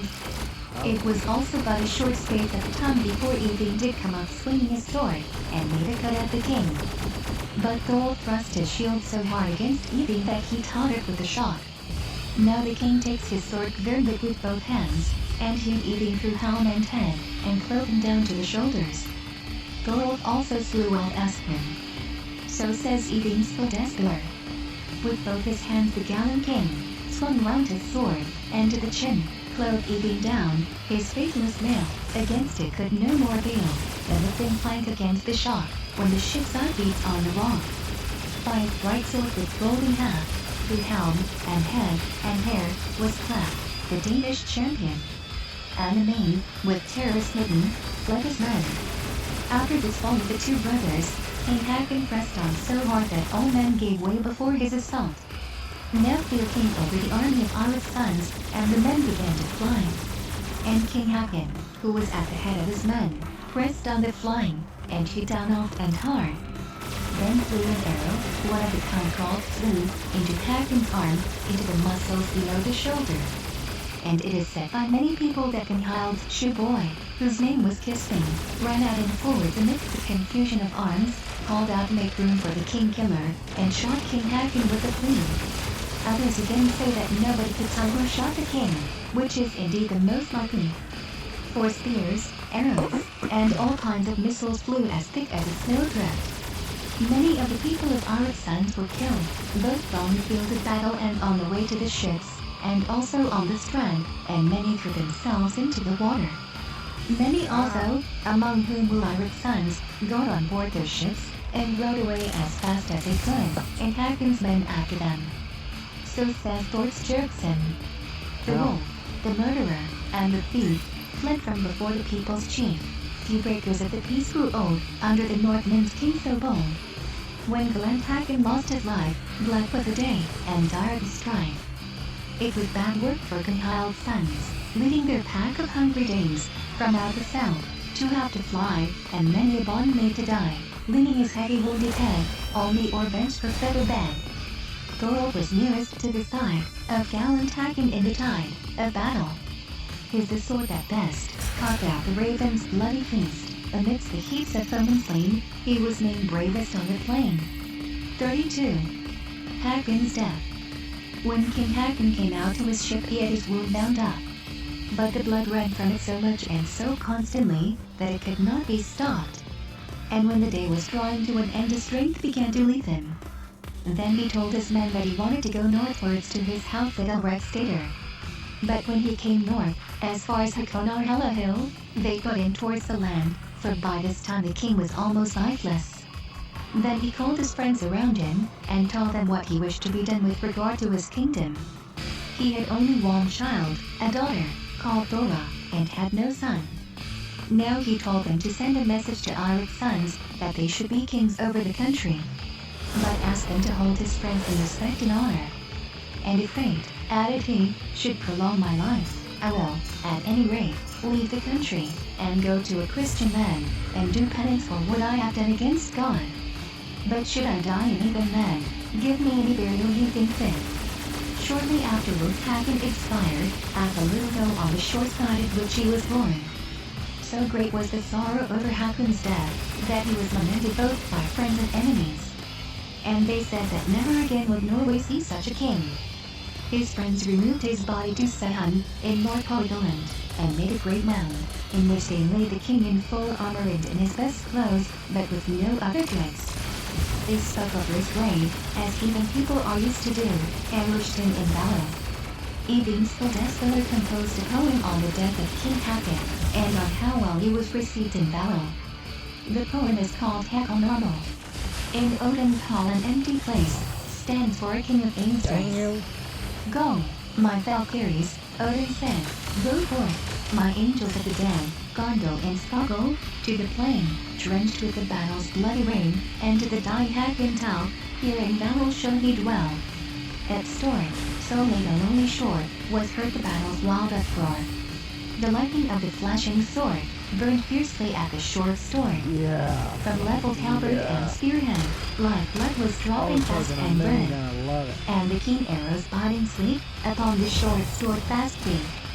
Upon the thundering cloud of shields, flashed bright the sword storm o'er the field. And on the plate mill rattled loud, the arrow showers rushing cloud. In Odin's tempest weather, there, swift whistling through the angry air. And the spear torn swept away, ranks of brave men from light of day. With battered shield, and blood-smeared sword, slits one beside the shore of Stork, with armor crushed and gashed sits he, a grim and ghastly sight to see. And round about in Thoristan, the warriors of his gallant band, because the king of Dag's old race, in Odin's home must fill a place. Then up spake Gondel, standing near, resting upon her long ash spear, Hakon. The god's cause prospers well, and thou in Odin's halls shalt dwell. The king beside the shore of Stork, the speech of the Valkyrie heard, who sat there on his cold black steed, with shield on arm and tab on head. Thoughtful, said Hakon, tell me why, ruler of battles, victory is so dealt out on sword's right plain? Have we not well deserved to gain? And is it not as well dealt out? Said Gundel. Hearest thou not the shout? The field is cleared, the foemen run, the day is ours, the battle won. Then Skogul said, my cold black steed, come to the gods I now must speed, to their green home, to tell the twain, that Hakon south of Thither riding. To Hermod and to Brage then, said Odin, here, the first of men, brave Hakon comes, the Norseman's king, go forth, my welcome to him bring. Fresh from the battlefield came in, dripping with blood, the Norseman a king. Methinks, said he, great Odin's will, is harsh, and boasts me further ill. Thy son from Altenfield today, from victory to snatch away. But Odin said, be thine the joy, thou gives, my own brave boy. And Brave said, 8 brothers here, welcome thee to Val's cheer, to drain the cup, or fights repeat, where Hakon Eirik earls be. Quoth the stout king, and shall my gear, helm, sword, and mailcoat, axe and spear, be still at hand. 'Tis good to hold, fast by our trusty friends of old. Well was it seen that Hakon still, had saved the temples from all ill. 1. For the whole council of the gods, welcome the king to their abodes. Happy the day when men are born, like Hakon, who all these things scorn. Win from a brave and honored name, and die amidst an endless fame. Sooner shall Fenris wolf devour the race of man from shore to shore, than such a grace to kingly crown, as gallant Hakon want renown. Life, land, friends, riches, all will fly, and we in slavery shall sigh. But Hakon in the blessed abodes, forever lives with the bright gods. Endnotes. 1. Hakon, although a Christian, appears to have favored the old religion, and spared the temples of Odin, and therefore, a place in valor is assigned him. L. Saga of King Harald Grafeld and of Earl Hakon son of Sigurd. Preliminary remarks. This saga might be called Harald's saga, as she is the chief person in it. The reign of King Harald and Earl Hakon is more fully described in the next saga, that is, Olaf Tryggvason's. Other literature on this epoch. Agric, Chap. 8. Historia Norvegia, p. 12. Jodrek, Chap. 5. Saxo, pp 479 to 482, Egla, Chaps. 81, 82, Flamena, Chap. 12. Veronica, Chaps. 2, 4, 10, Halford Saga, Chap. 2. Horgrimkelsen Saga, Chaps. 13, 18, Cormac, Chaps. 19 to 27, Lex Dama, Chaps. 19 to 21, NJALA, Chaps. 3 to 6. The scrolls of the saga are Glumgarison, Cormac Amundsen, Eving Skaldeskler, and Under Helgeson Skalagnum. 1. Government of the Sons of Eirik. When King Hakon was killed, the Sons of Eirik took the sovereignty of Norway. Harald, who was the oldest of the living brothers, was over them in dignity. Their mother Gunhild, who was called the King Mother, mixed herself much in the affairs of the country. There were many chiefs in the land at that time. There was Tryggvi Olafsson in the Eastland, Gudrod Johnson in Vestfold, Sigurd Earl of Hlader in the Trondheim land. But Gunhild sent out the middle of the country the first winter. There went messages and ambassadors between Gunhild's sons and Tryggvi and Gudrod, and always settled upon the footing that they should hold from Gunhild's sons the same part of the country which they formerly had held under King Hakon. Are you kidding me? A man called Glumgarison, who was King Harald's skald, and was a very brave man, made this song upon King Hakon's death. Gimel is avenged by Harald. Great is thy deed, thou champion bold. The rumor of it came to me, in distant lands beyond the sea, how Harald gave King Hakon's blood to Odin's ravens for their food. This song was much favored. When Eving Finsen heard of it, he composed this song which was given before this. Our dauntless king with Gamel's core, sprinkled his bright sword o'er and o'er, and seen. This song also was much favored, and was spread widely abroad. And when King Harald came to hear of it, he made a charge against Eving, defecting his life. but friends made up the quarrel on the condition that Eving should in future be Harald's Skald, as he had formerly been King Hakon's. There was also some relationship between them, as Gunhild, Eving's mother, was a daughter of Earl Halfdan, and her mother was Ingjord, a daughter of Harald Harfager. Thereafter Eving made a song about King Harald. Guardian of Norway, well we know, thy heart fails not when from the bow, the piercing arrow hailed sharp rang, on shield and breastplate, and the clang of sword resounded in the press of battle, like the splitting ice. For Harald, wild wolf of the wood, must drink his fill of foaming's blood. Gunhild's sons resided mostly in the middle of the country, for they did not think it safe for them to dwell among the people of Trondheim or Viken, where King Hakon's best friends lived. And also in both places there were many powerful men. Proposals of agreement then passed between Gunhild's sons and Earl Sigurd, or they got no scat from the Trondheim country. And at last an agreement was concluded between the kings and the Earl, and confirmed by all. Earl Sigurd was to get the same power in the Trondheim land which he had possessed under King Hakon, and on that they considered themselves at peace. All Gunhild's sons had the character of being penurious, and it was said they hid their money in the ground. Eving's Hildesvilla made a song about this. Mainmast of battle. Harald Bone. In Hakon's days the Skald wore gold upon his falcon seat. He wore gold Krigseed, the yellow oar, sung by him as he fled away, the avenger Adolf's speed to stay. The gold crop grows upon the plain, but Frostrolls so gay, one, in vain, grind out the golden meal, while those who rule o'er Norway's bone like foes, in Mother Earth's old bosom hide, the wealth which Hakon far and wide, scattered with generous hand, the sun, shone in the days of that great one, on the gold band of Fulno's brow, too, on gold ring and step and the bow, on the Skald's hand. But the ray of bright gold, glancing like a spray of sunlit wings, no Skald now sings, buried are golden chains and rings. Now when King Harald heard the song, he sent a message to Eving to come to him, and when Eving came made a charge against him of being unfaithful. And it will become thee, said the king, to be my enemy, as thou hast entered into my service. Eving then made these verses. One Lord I had before thee, Harald. One dear loved Lord. Now am I old, and do not wish to change again, to that loved Lord, through strife and pain, faithful I stood. Still true to Hakon, to my good king, and him alone. But now I'm old and useless grown, my hands are empty, wealth is flown. I am but heard for a short space, in thy court halted fill a place. But King Harald forced Eving to submit himself to his clemency. Eving had a great gold ring, which was called Mold, that had been dug up out of the earth long since. This ring the king said he must have as the mold for the offense, and there was no help for it.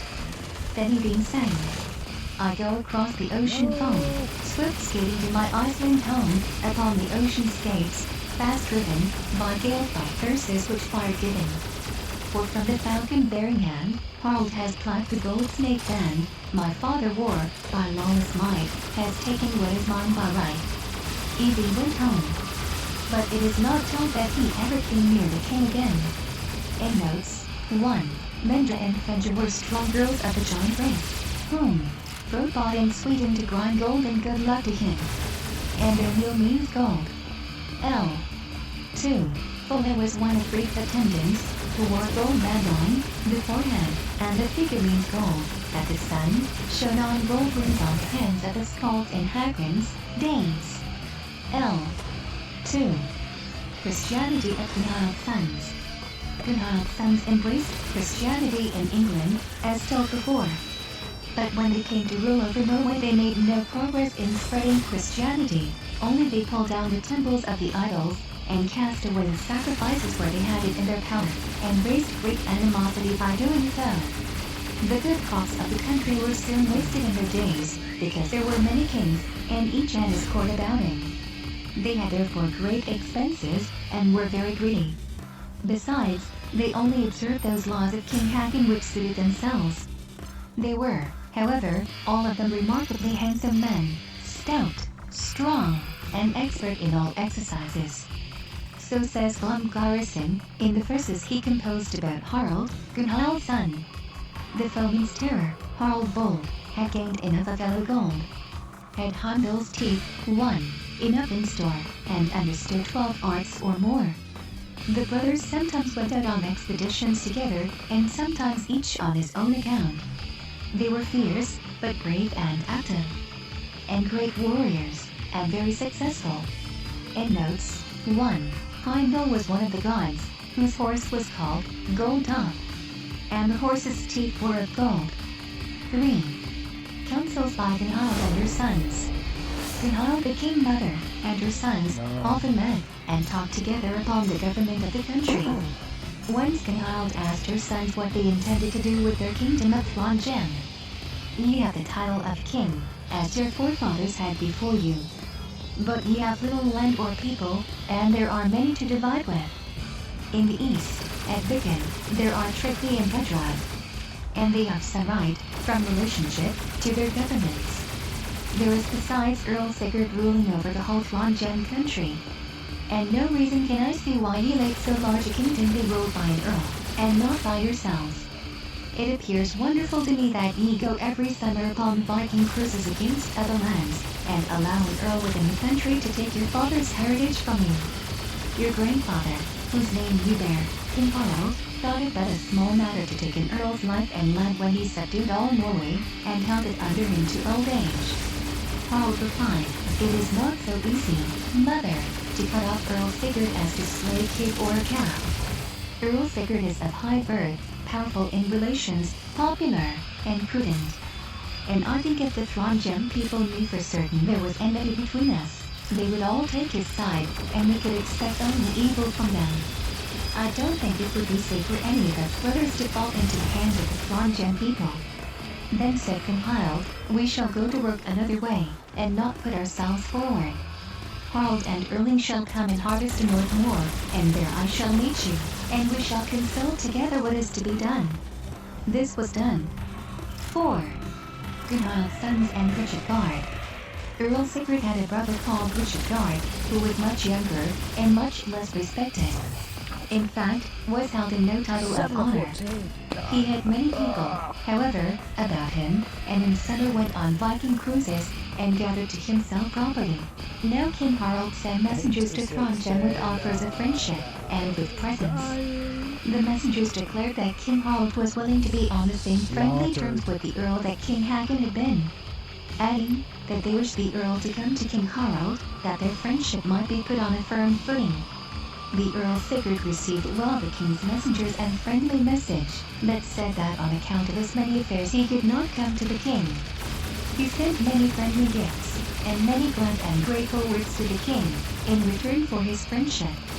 With this reply the messengers set off, and went to Richard, for whom they had the same message, and brought him good presents, and offered him King Harald's friendship, and invited him to visit the king. Richard promised to come in at the appointed time. He paid a visit to King Harald and Gunhild, and was received in the most friendly manner. They treated them on the most intimate footing, so that Richard had access to their private consultations in secret council. At last the conversation, on understanding between the king and queen, was turned upon Earl Sigurd. And they spoke to Richard about the Earl having kept him so long in obscurity, and asked him if he would not join the king's brothers in an attack on the Earl. If he would join with them, the king promised Richard that he should be his Earl, and have the same government that Sigurd had. It came so far that a secret agreement was made between them, that Richard should spy out the most favorable opportunity of attacking by surprise Earl Sigurd, and should give King Harald notice of it. After this agreement Richard returned home with many good presents from the king. 5. Sigurd burned in a house in Stjordal. Earl Sigurd went and harvested to Stjordal to guest quarters, and from thence went to Oslo to a feast. The Earl usually had many people about him, for he did not trust the king. But now, after friendly messages had passed between the king and him, he had no great following of people with him. Then Richard sent word to the king that he could never expect a better opportunity to fall upon Earl Sigurd. And immediately, that very evening, Harald and Erling sailed into Throndheim Fjord with several ships and many people. They sailed all night by starlight, and Gritchitgard came out to meet them. Late in the night they came to Arklow, where Earl Sigurd was at the feast, and set fire to the house, Emperor Knight, and what's burned the going on, house, man? Good to see the you, Earl, man. and all his men. Happy As soon as it was daylight, they set out through the fjord, and south to Moor, where they remained a long time. 6.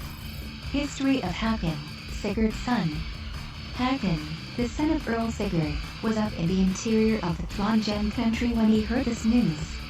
Great was the tumult through all the Trondheim land, and every vessel that could swim was put into the water. And as soon as the people were gathered together, they took Earl Sigurd's son Hakon to be their earl and the leader of the troops, and the whole body steered out of Trondheim fjord. When Gunhild's sons heard of this, they set off southwards to Romsdal in South Moor, and both parties kept eye on each other by their spies. That's a good name for a Viking. Earl Sigurd was killed 2 years after the fall of King Hakon, 8962. So says Evingsfjord in the Halagsdal. At Outlaw, as I've heard, Earl Sigurd was burned to death by Norway's lord, Sigurd, who once on Hadding's grave ate feast to Odin's raven's game. In Outlaw's hall, amidst the feast, when bowls went round and ale flowed fast, he perished. Harald lit the fire, which burned to death the son of Tyr. Earl Hakon, with the help of his friends, maintained himself in the Trondheim country for 3 years. And during that time, 8963 to 965, Gunhild's sons got no revenues from it. Hakon had many a battle with Gunhild's sons, and many a man lost his life on both sides. Of this Einar Skallagrim speaks in his lay, called Valhalla, which he composed about Earl Hakon. The sharp bow shooter on the sea, spread wide his fleet, for well loved he, the battle stormed, well loved the Earl, his battle banner to unfurl, o'er the well-trampled battlefield, he raised the red moon of his shield.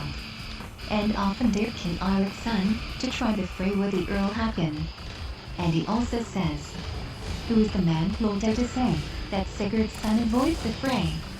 He gluts the raven, he ne'er fears, the arrow song or flight of spears, with thundering sword he storms in war, as Odin's rifle. Or from far, he makes the arrow shower fly, to swell the sail of victory. The victory was dearly bought, and many a Viking fight was fought, before the swinger of the sword was of the eastern country lord. And Unner tells also how Earl Hakon avenged his father's murderer. I praise the man, my hero he, who in his good ship roves the sea, like bird of prey, intent to win, wreak vengeance for his slaughtered kin.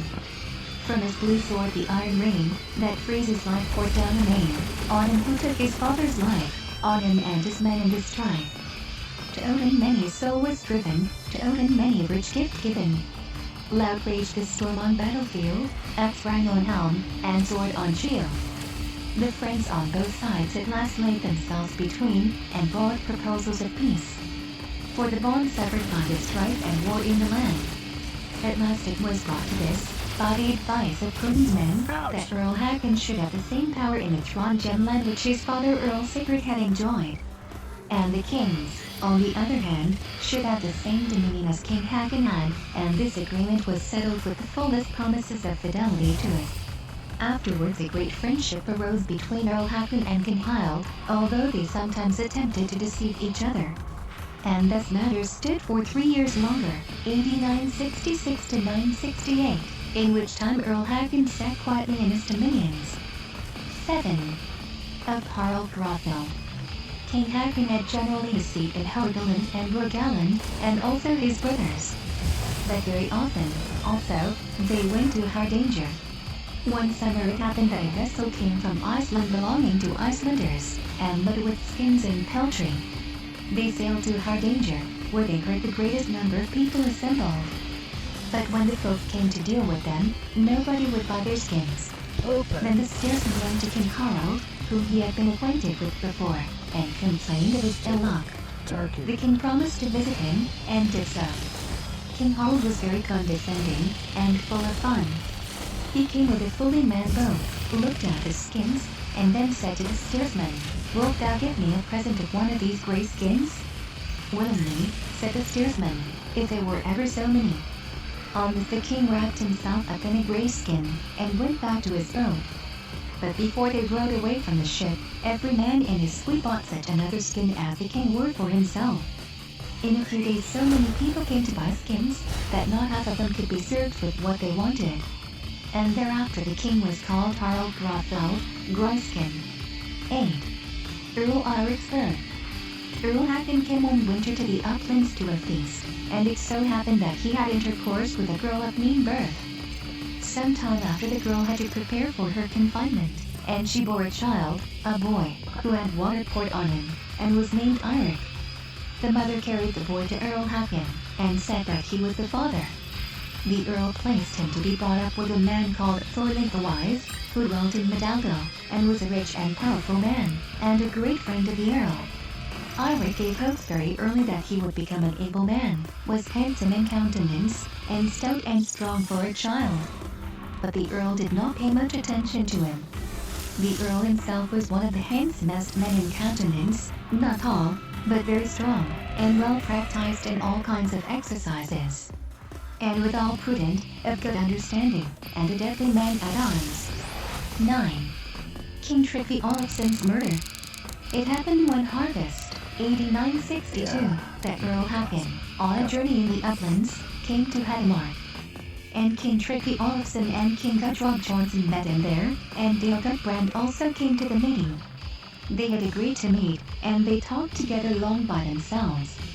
But so much only was known of their business, that they were to be friends of each other. They parted, and each went home to his own kingdom. Gunhild and her sons came to hear of this meeting, and they suspected it must have been to lay a treasonable plot against the kings. And they often talked of this among themselves. When spring, AD 963, began to set in, King Harald and his brother King Gudrod proclaimed that they were to make a Viking cruise, as usual either in the West Sea or the Baltic. The people accordingly assembled, launched the ships into the sea, and made themselves ready to sail. When they were drinking the farewell ale, and they drank bravely, much and many things were talked over at the drink table, and, among other things, were comparisons between different men, and at last between the kings themselves. One said that King Harald excelled his brothers by far, and in every way. On this King Gudrod was very angry, and said that he was in no respect behind Harald, and was ready to prove it. Instantly both parties were so inflamed that they challenged each other to battle, and ran to their arms. But some of the guests who were less drunk, and had more understanding, came between them, and quieted them. And each went to his ship, but nobody expected that they would all sail together. Gudrod sailed eastward along the land, and Harald went out to sea, saying he would go to the westward. But when he came outside of the islands, he steered east along the coast, outside of the rocks and isles. Gudrod, again, sailed inside, through the usual channel, to Viken, and eastwards to Foden. He then sent a message to King Tryggvi to meet him, that they might make a cruise together in summer in the Baltic to plunder. Tryggvi accepted willingly, and as a friend, the invitation. And as for King Gudrod and but few people with him, he came to meet him with a single boat. They met at Viken, to the east of Thotines. But just as they were come to the meeting place, Gudrod's men ran up and killed King Tryggvi and 12 men. He lies buried at a place called Tryggvi's Cairn, AD 963. 10. King Gudrod's fall. King Harald sailed far outside of the rocks and isles, but set his course to Viken, and came in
Oh man, sorry about that.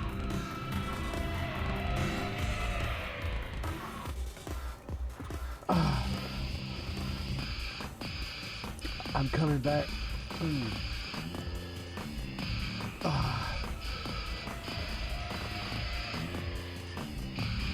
Oh man, what is up?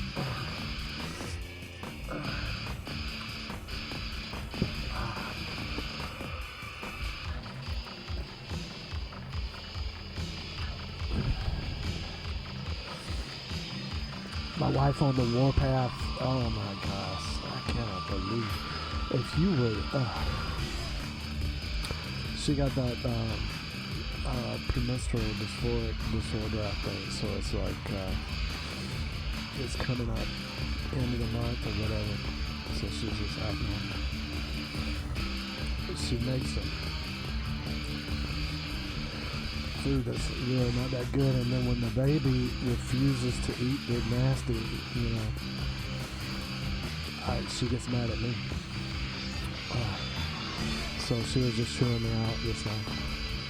So I tried to give her those apples you left. She didn't like them there. She wouldn't eat. She wouldn't eat them. But she has to eat them. You got to make something that kids like. I don't know what you want to do. Oh, but anyway.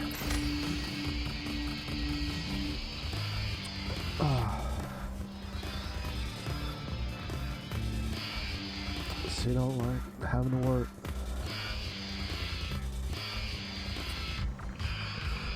The reason I'm home now, you know, is because she couldn't even look after the baby when she was here. I would be on the, you know, I'm taking care of 100 families at that elementary school I was working. 2-3 hour commute every day. And every time I pick up that camera, I see my daughter sitting here by herself, wandering through the house, drawing her crayons on the wall. Because her mom is just out of it. I try to, you know, tell her mom, you know, just coach her any kind of way to realize, you know, she gotta get some exercise, she gotta change her diet.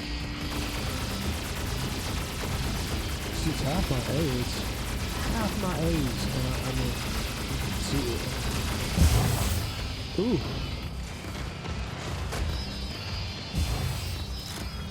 She doesn't cook. She doesn't do the laundry. She doesn't know. I said, okay, I'll do it.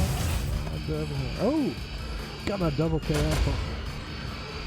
I'm like, yeah, I'll do it. You just going ahead and do nothing. You just sit there and watch your TikTok on your phone, you know. Which is what she does. She's doing this medical coding job now, which is good. But she don't wanna do it.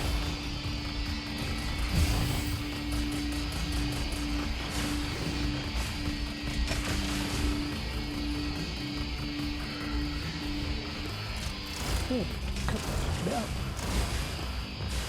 There we go. Gunned the guy down. That's what he did. He gunned the guy down.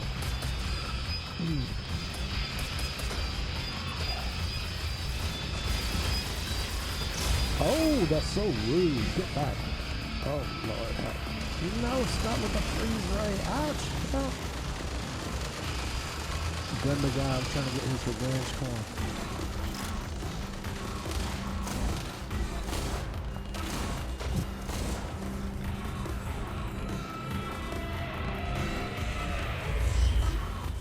Yay!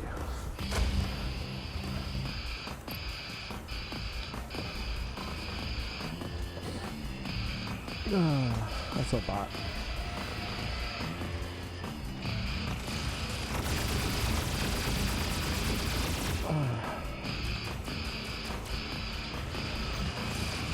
Yeah, I didn't. And that's the way this world is and stuff like that. I didn't plan on having children. Found out when my mom died, I had a very special fight I didn't realize. It's a secret.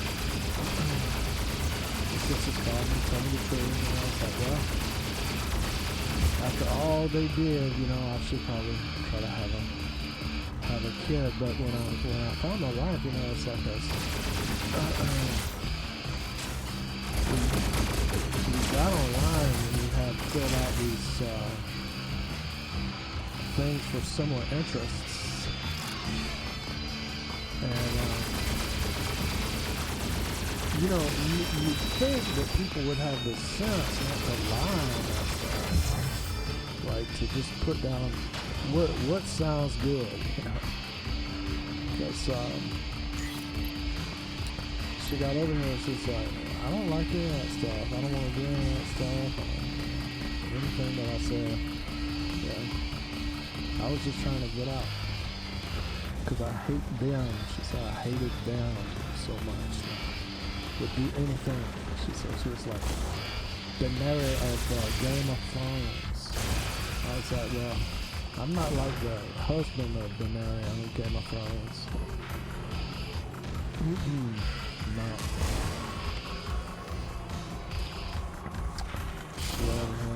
Just laying up in the bed every day, doing nothing. Well, no, she watches these comedy videos and Disney movies she likes to watch. And me, I don't, it's very, very rare that I will ever watch a movie anymore because I just don't have time.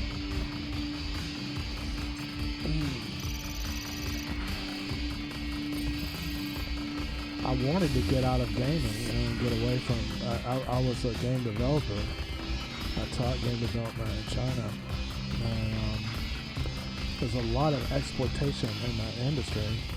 I wanted to get out of it, but my daughter got into gaming because she was just so by herself. Nobody. And she got on computers, and it was just a world out there for her to have adventures and everything like that. And I could see it, it happens to so many kids where their parents don't spend time with them. That, they go out there and they socialize by getting online. It's like a handicap thing. And I was like, my goodness, my plan is that when my wife got here, is that we would work together and start a home business. Got a good bookstore business going, but she fought it every step of the way. She didn't do nothing. I finally, I resolved, okay, you don't have to do nothing except when the book orders come in, you got to put on the postage and put it in the mailbox. That's the, you don't want to wash dishes. You don't want to. Preparing food, you don't want to clean up after yourself. We got the godparents here, and this lady, God bless her, Zenny, she takes care of her husband upstairs, just very, very diligently. And she's like an animal rescue, and I'm like that too. That's another thing, my wife. It's like, I had told my wife that I wanted to raise dogs and raise fish and do an urban farm, and but I'd always had all these pets and stuff like that. But when she got over here, she said, "Well, I was just saying that I actually hate fish and I hate dogs and So Zenny's up there, and she's like animal rescue, and my wife was, she really messed her up for a long time. Now she finally accepted. So she's trying to get me to put her out, The reason that we got a tenant in the first place is because I couldn't do everything by myself. But here's Zenny, and she's cleaning up after all these animals, and she has chickens. She raised some chickens outside. And she helps me clean up the house and stuff like that. And she's like, I can't keep up with that, man. She just mess up everything. As quick as we clean it up, she throws food all over everything, and garbage everywhere, and clothes, just a trail of, I don't know. I've never seen anything like it. And that's what Zinni said too. She was like, I've never seen anything like this, you know. And I talked to her mom and said, if you could, I mean, don't, you know, push her buttons or whatever, but if you could tell her, you know. And I try to be gentle with her and say, you know, dear, you know, you want the house to be clean and stuff, but you are really, really messing it up. And so, I managed to get the bookstore going on my own, but then when I said, look, I can't leave my child up here in the house, she said, I just put the kid in daycare or something like that. So I never agreed to have in this day and age, in the public school system, I'm down in Atlanta, Georgia, right? You want to talk garbage, man. It's like the public school system, the standards, right? The substandards. It's like Georgia has moved to like number 30 in the nation in math and science. Okay, well, the United States of America is like number 25 in the world, right? Canada's number 8 in math and science, right? So you decided to move to Canada, your kid couldn't make it in the education system, man. It's like, I mean, I could say, I'm a certified math teacher. I got a state and national award for outstanding achievement in mathematics, common excellence, president of the Math and Computer Science Club, the whole bit, but it's a joke. My math never got to a point where I could write papers and stuff like that. You know, I was taking my last advanced calculus course, and it's a guy from Austria with 2 PhDs, man. He showed me in 5 minutes. He's like, man, we don't know nothing in math. We can't, you know, just the very, very, very simplest things, we can't solve it with math, you know. What is it? Dropping some cream in a coffee and stirring it with a spoon, and you can't figure that out. And if you take advanced calculus, you know, you start learning about multivariable derivatives. Yeah, it gets very complicated very fast, and nobody knows how to do it. And nobody bothered to tell me, you know. And I'm like here at the end of my degree, and the guy's like, man, I didn't learn nothing. But she talking about we're gonna put the baby in school, and also, I mean, she agreed. I was like, this is what we'll do, dear, because she was complaining about how she was abused in school and math, and that she never got what she knew. She could not pass the GRE. She can't even do single-digit arithmetic, division, and multiplication, single digits. I've been working with her trying to get this. Just take the numbers 0, 1, 2, 3, 4, 5, 6, 7, 8, 9. That's all you got. And just do all your operations on those. Can't do it. Can't do it. It's amazing, right? But this is the thing. I was like, well, one of the things we could do, it's like doing a math channel or whatever, which is what I had dreamed of doing. But it's like, Math BFF or whatever. The ones that have been successful, a lot of times it's girls, you know. And I was like, well, this is the thing. I'll show my wife, and she sort of build up her math or whatever. And our child will be able to observe adults, doing the stuff. And want to do it too, by setting the example and stuff like that. And when I was like, well, when I show you how to do it, then you make a recording by doing a demo. You're a pretty girl, whatever, nice girl, whatever, and we can make a popular YouTube channel. She's like, no, I'm not doing nothing. And I got her a little bit just the other day. You have a child, and you need to set an example this whole trap that you get into is like that we have down here is like we're gonna beat the kids, whatever. It's like the parents work all the time. They put their kids in the public school.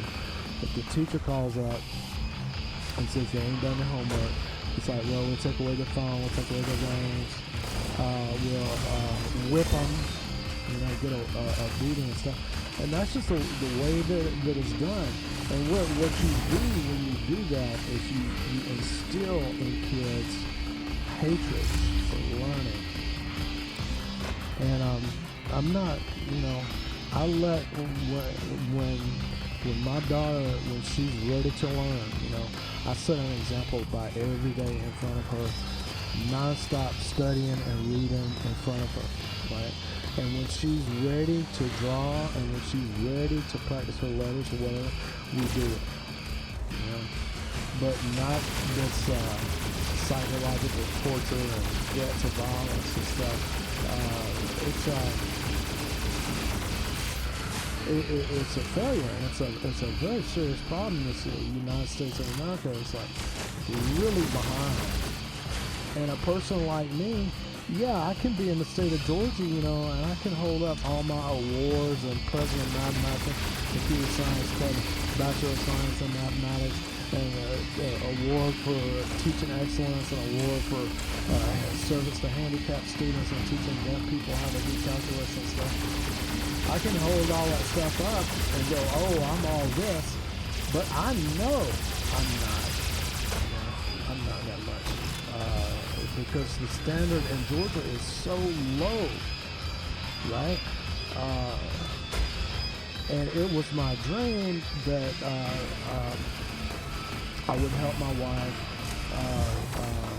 recover from the bad education that she had and learn, that we could do things together as a couple and create enjoyment and stuff. But I'm looking at the dang OBS. I should be looking at the dang high-res. Ooh. But I don't know. It's good. It means I'm trying to. One of my goals is that I get skillful enough to where I can do multiple things at once, like play and win, and talk and listen to audiobooks and stuff like that. Because it's been really scary. My whole life I've been teaching, and when I left China, I had hundreds of Chinese students that I had good long-term relationships with. I can't even log into my QQ anymore. They changed the passwords or something like that, and I can't get my password back, and can't, probably a lot of those kids have forgotten me. I really feel regret for that, and now that I've come back home. I've been teaching in the United States since I got back, but a lot of the kids that I developed relationship with,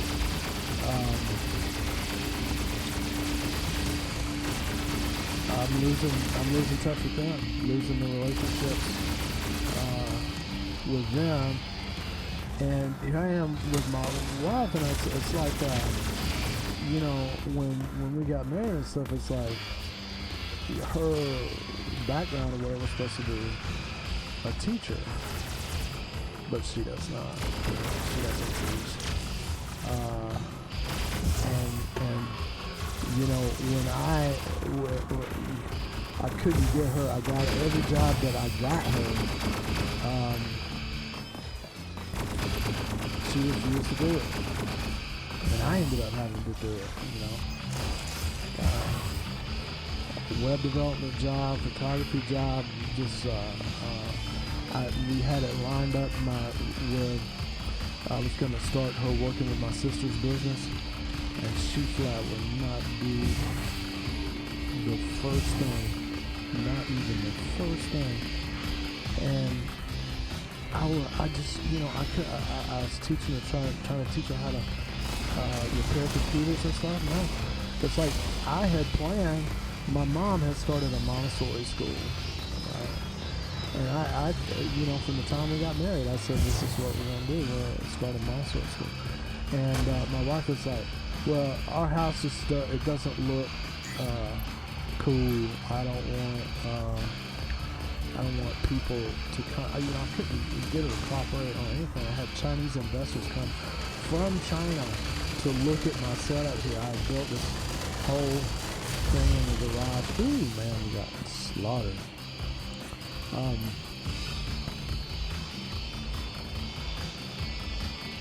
Made an online bookstore.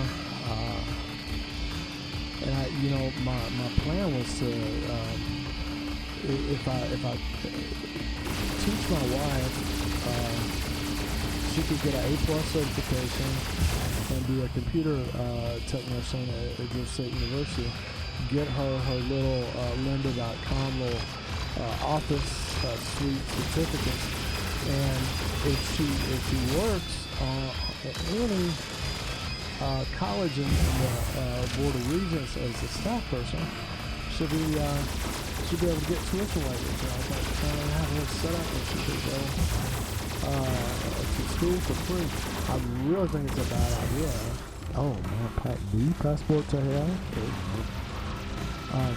I really think it's a bad idea the way you're talking about. You going to a school that has a standard that's so low, it's number.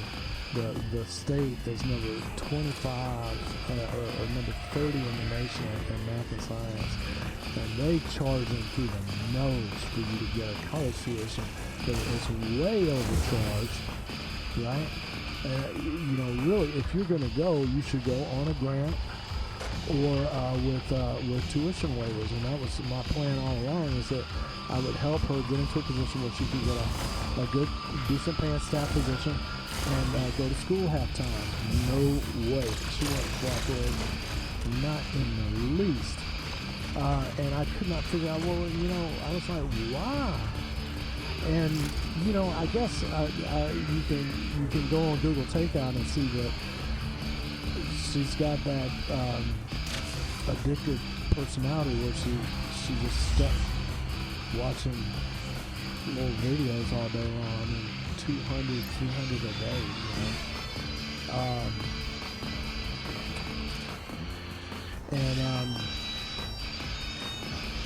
just on and on. And it does not make you happy. That's so sad.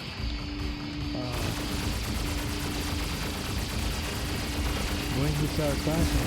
But I'm like, I get here, my wife doesn't want to start school. Even when I'm teaching, it's like I'm progressing and deteriorating from the way I was teaching in China. In China, at least I was teaching really high-end stuff. And if I could help my wife get an A+ certification, I would also be doing refresher work with my computer skills. And I ended up in the process of building my efforts to have a home school. I got a lot of computers and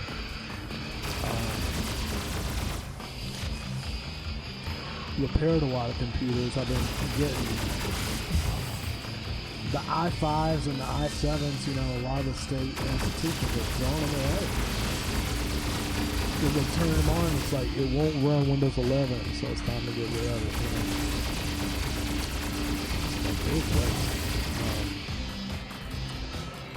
But I got refreshed a lot, repairing computers and stuff. I've got probably almost 100 computers here, all in all different kinds of states. I've got at least like when I get my whole home computer network and everything fired up, I got something like 30 operational computers with all the high-end software to install and stuff like that. And it was a good refresher for me, but my wife refused to even look. She's like, I'm going in the bedroom and watching the dang Disney. And I had said to you know, if you really gonna sit up and watch, this is something I would say to my brother. My brother was like, I was talking about I'm gonna be a film and video production person. But really, in my observation, his main thing is looking at that TV. He's like sitting in the TV and watching the TV and watching. Like, and I'm like, if you really gonna do that, you should, you know, probably write, you know, be a critic or something like that. Go on TV and talk about movies with other people and write recommendations. Is this a good movie or a bad movie or something like that? But don't you need to do something if you're gonna sit up here? I mean, she's been here. She came in 2016, I think. For 7, 8 years and has not even cracked one book. She bought some books like she was getting ready to study, but never has done it. When she got the medical coding job, she was saying that she's going oh, good, I like that. Good.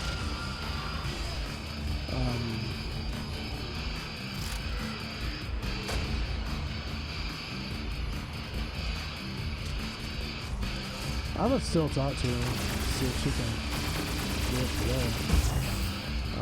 My main thing is just, God, man, you and this is, you know, I repeat it ad nauseum, but kids do what their parents do. They don't do what their parents tell them to do.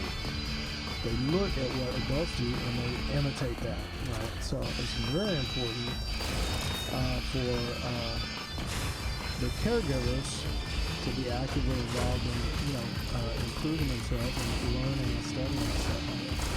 I'm trying to get that. I'm eligible to, my academic standing is really good. I'm eligible for a lot of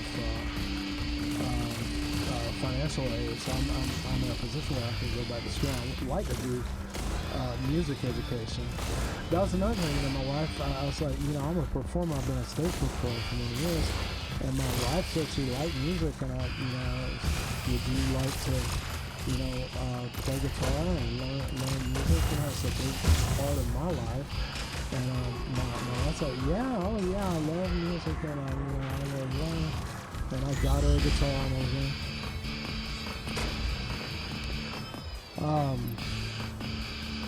Never picked it up. She, you know, I took a guitar with the nicest squire I've ever had. Took it to the Philippines and she was back, you know, no touch. But I mean, a lot of stuff I really feel like, you know, it's tied into her physical condition, like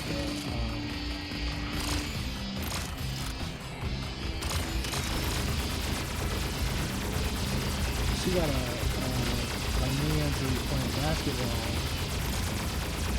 And then she got a bike injury where she was hit by a vehicle and really didn't get it treated because she was out where she wasn't supposed to be when she got hit. So she was going to get beaten or whatever, so she never realized that she was injured. Oh, I hit you.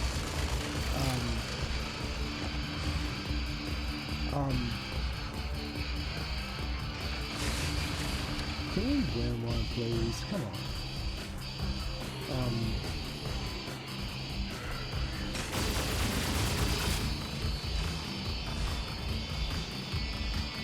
But, you know, a young woman or whatever, she stops all exercise and becomes, you know, fertile or whatever. It can really lead to, you know, some female reproductive issues or whatever like that. So she's got that.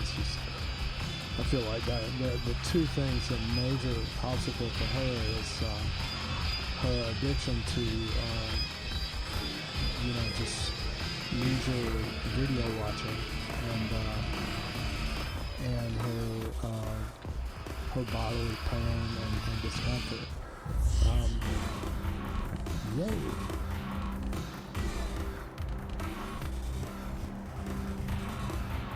God, I was gonna say,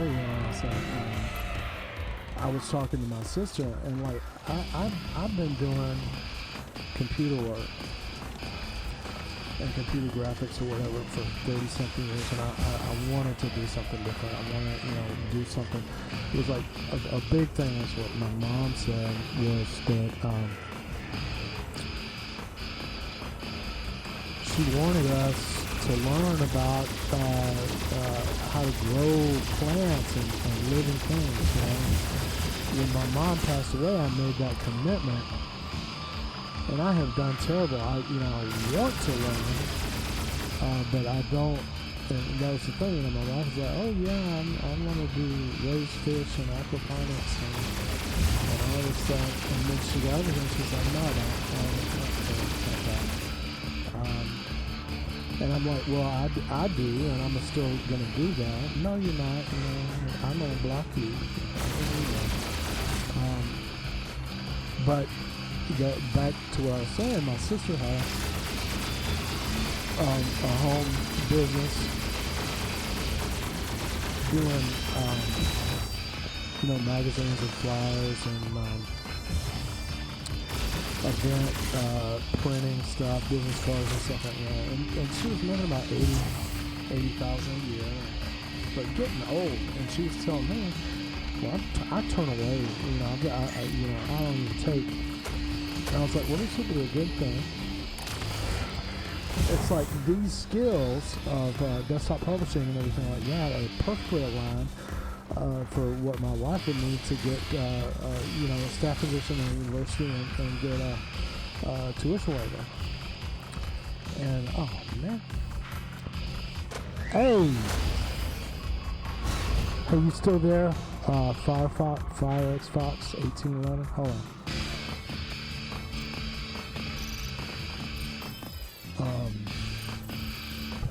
Ooh, here we go. He's back.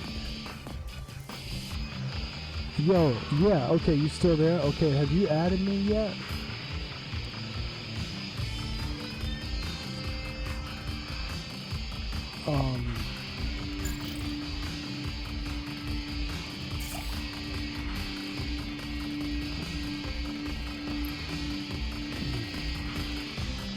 Have you added me yet? Is that you? This is the account that I'm on right now.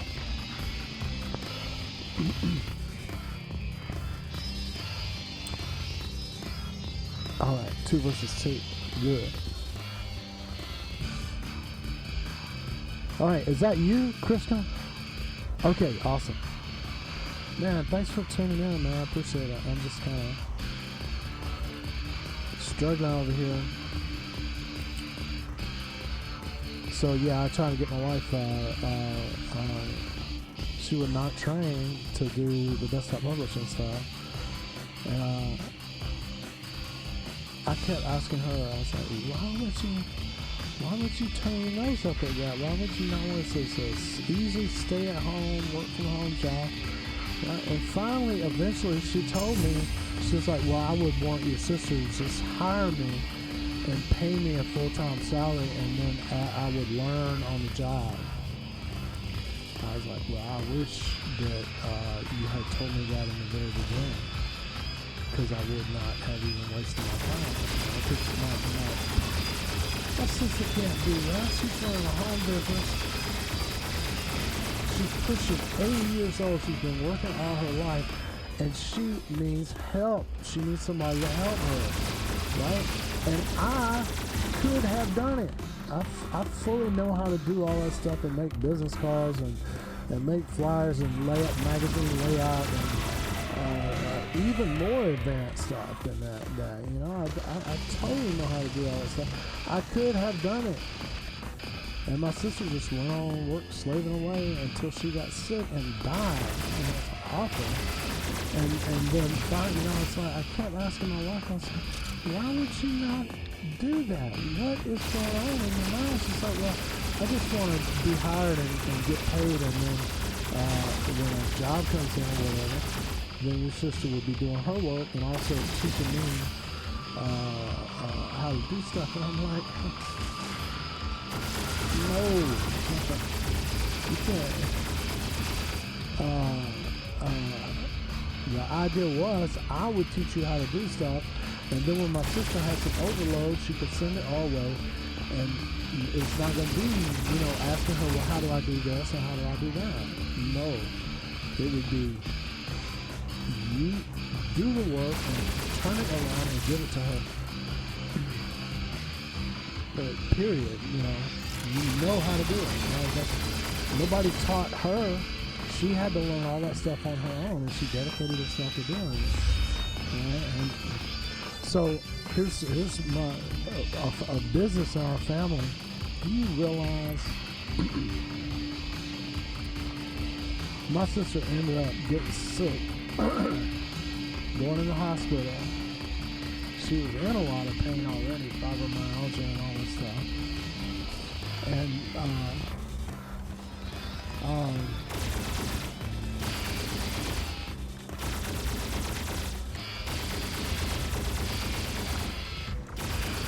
but she had just a GI bleed from too much acetaminophen or ibuprofen or something like that. And then when she had to get hospitalized for it, the hospital was all infectious and she started getting infections. And the hospital will kill you.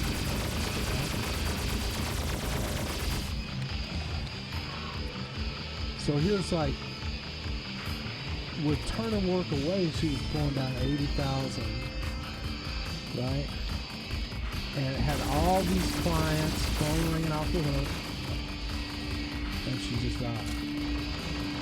Because,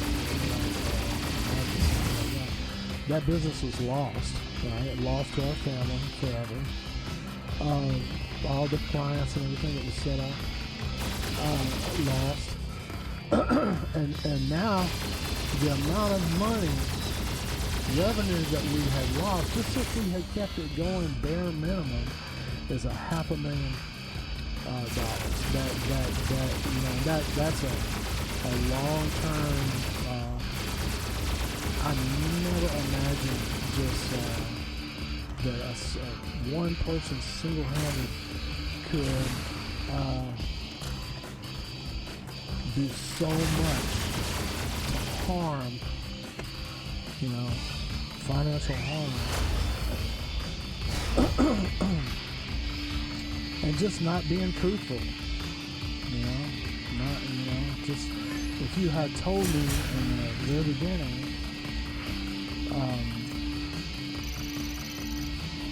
the long and short of it is like, I want to get paid and see if I can not do any work, the bare minimum of it.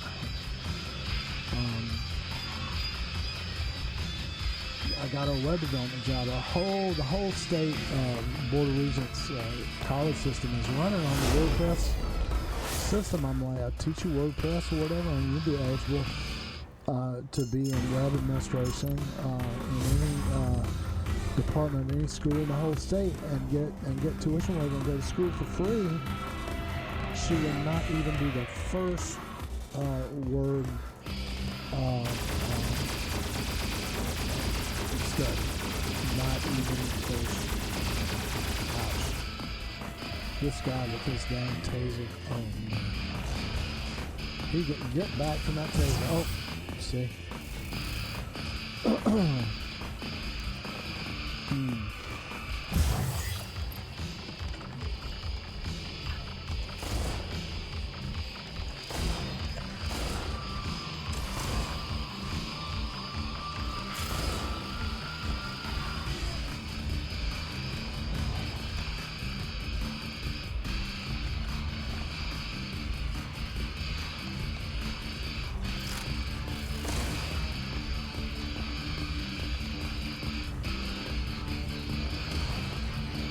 Good. Did you get him? Good. I hope so.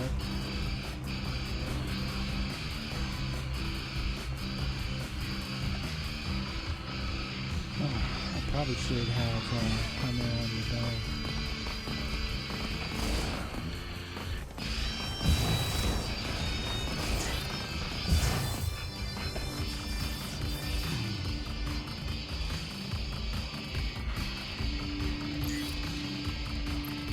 There you go. I'm trying to get away.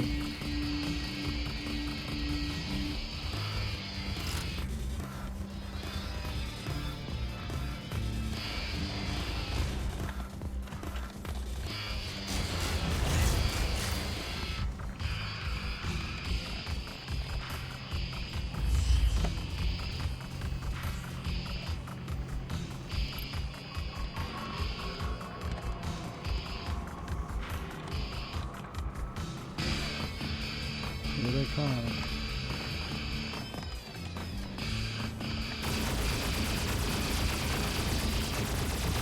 Good. Oh man, why did you have to die like that? Oh. These guys are hard. Oh. One shot me with an 89,000 damage.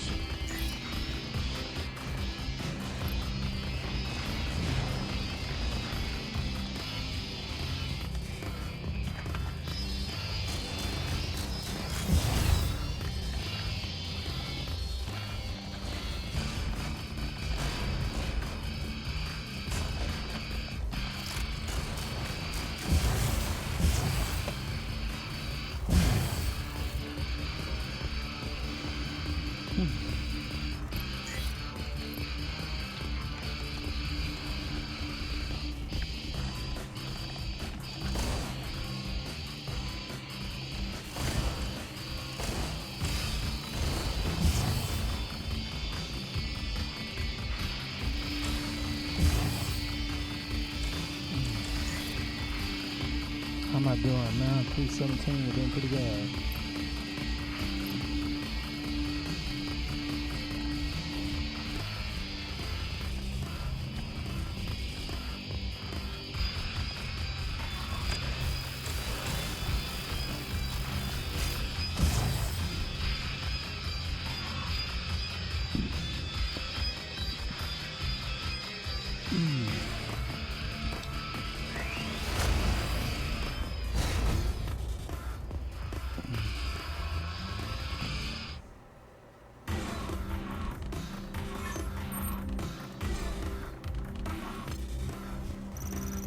Back to this gaming thing, you know, I have never played games, you know, really trying to win. I mean, really at my age, you know, I kind of try to play the arcade games or something like Space Invaders and stuff.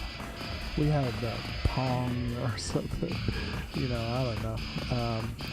But because my daughter was just left alone for a couple of years while yes, I tried to get all these businesses going out. Every job I got for my wife, she wouldn't do it, and all that stuff like that. Eventually, I had to go back, you know, work in these school teaching jobs again.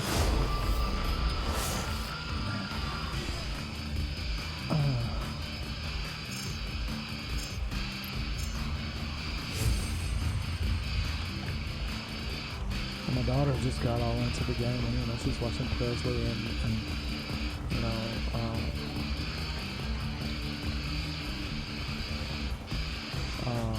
what is it?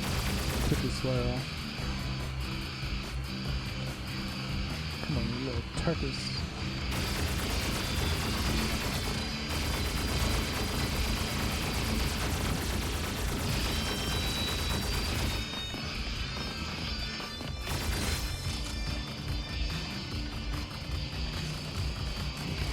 Good job there, Krishna. Lord Krishna.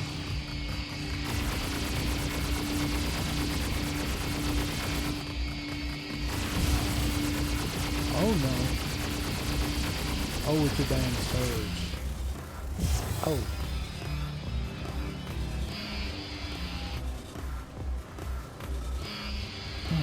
What am I gonna do anymore?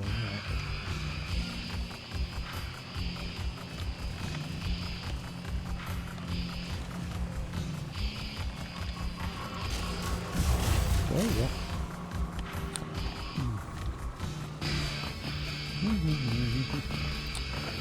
Ding, ding, ding, ding, ding.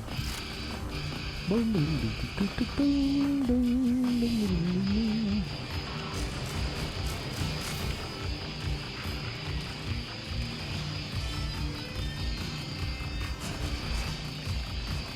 is it? Yeah, going around the corner of the dang. I want a squad dropper too.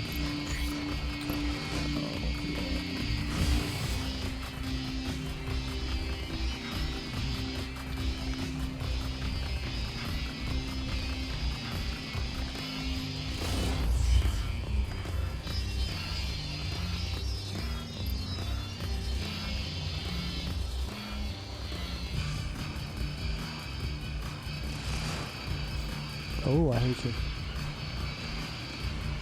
No, I don't hate you. Yeah, I know.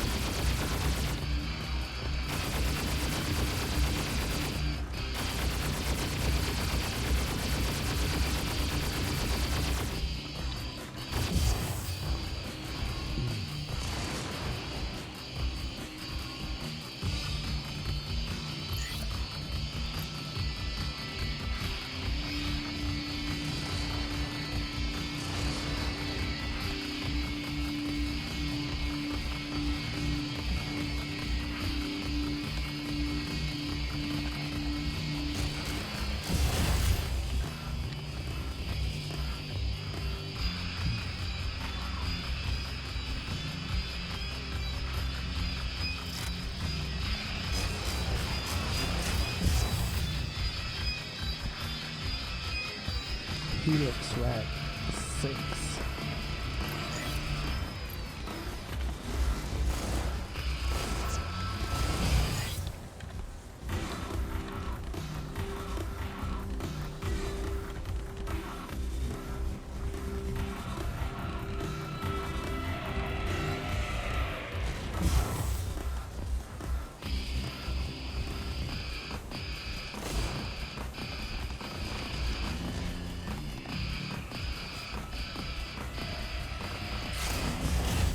Good. Oh, he's mad now. It's not polite to point.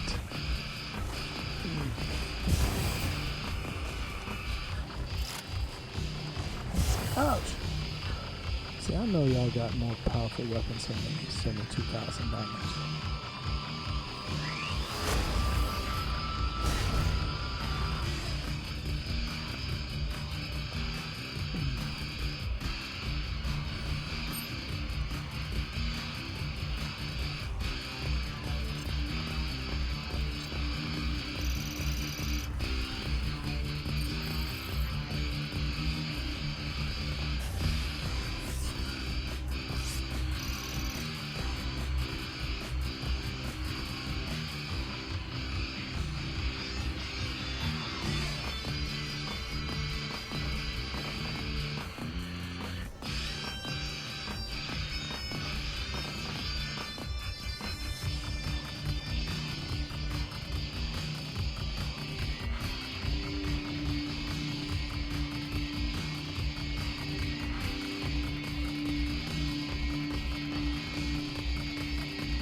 Man, Christian, I don't do 1 versus 1 because I run support max. I can't go my progress path on 1 versus 1. Sorry.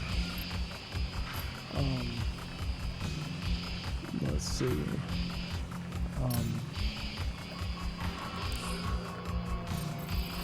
People don't understand that if you're running Zephyr MD and Brickhouse,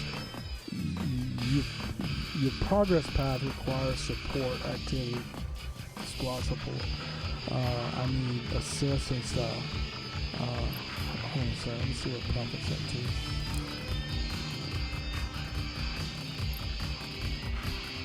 Oh.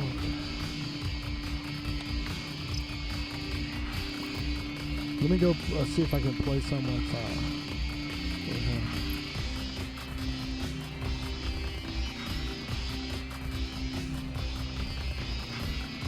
Oh, Christian, yeah, your squad power is a little bit low there.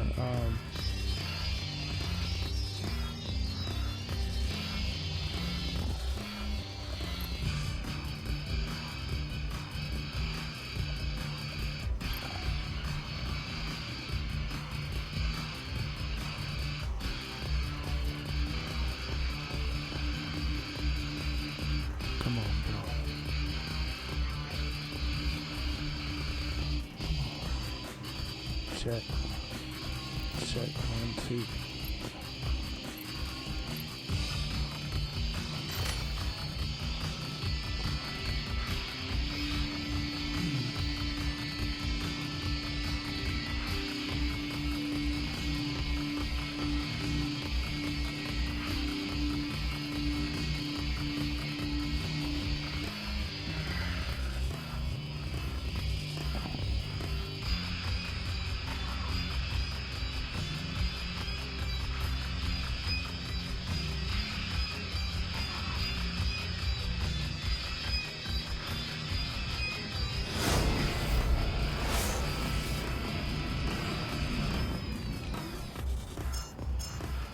Ooh.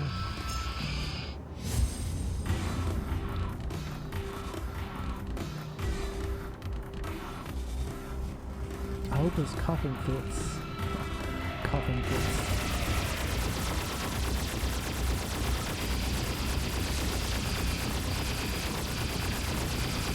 Ah, get it.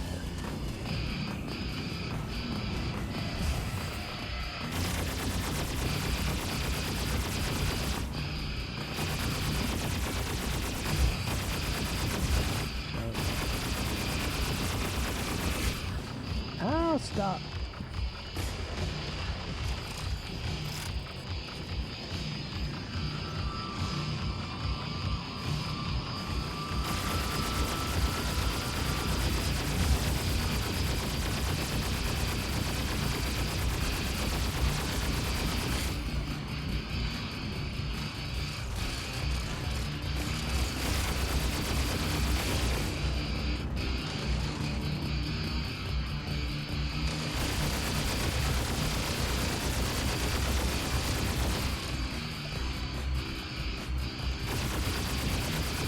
Where is like...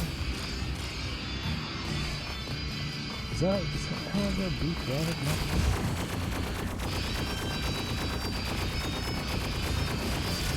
Oh. 8 to 10, man, they're killing us.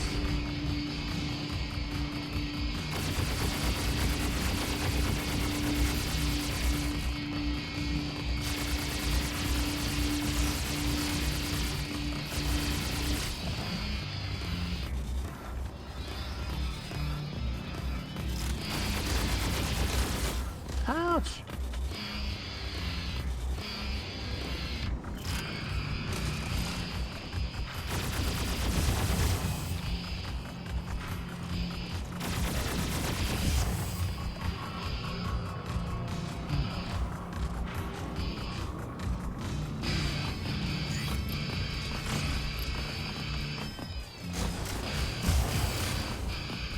Mom Slammer.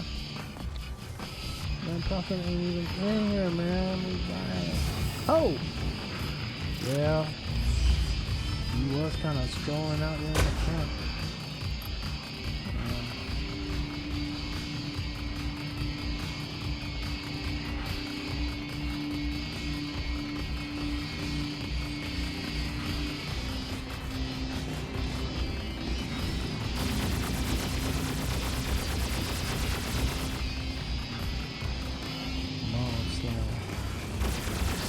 Somebody's mom, man. It sucks.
Those assists are good for my progress pad, though.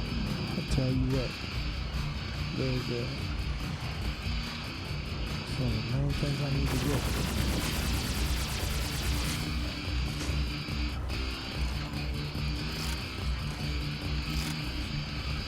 Milestone.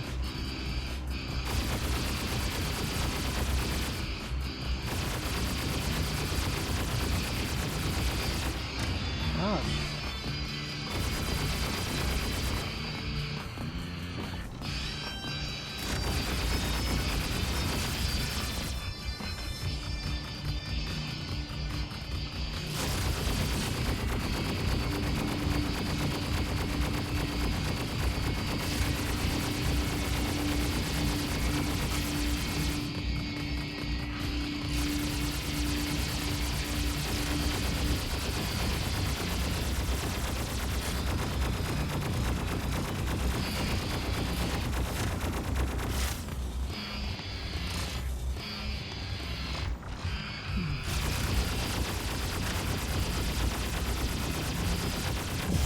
Oh man.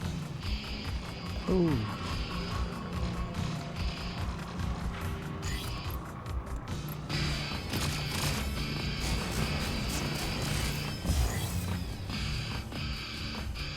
Yeah, Mom Slammer, how about that? Beat you. Ooh, number one. Could have worked on number one.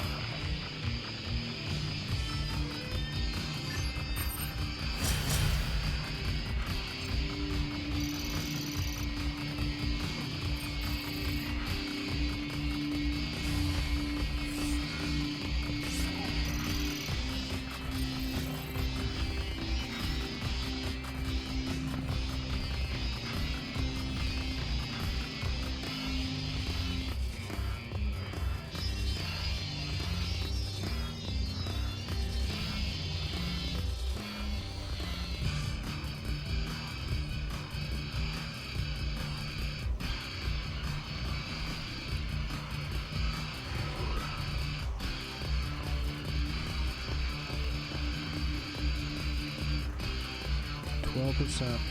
Dang.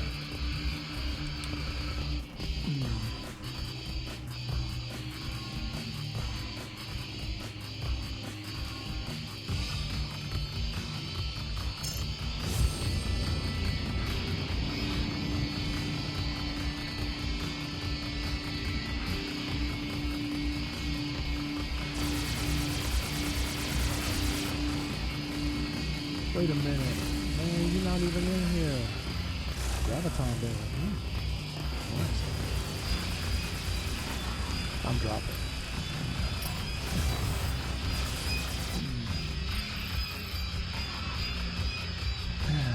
Let's see.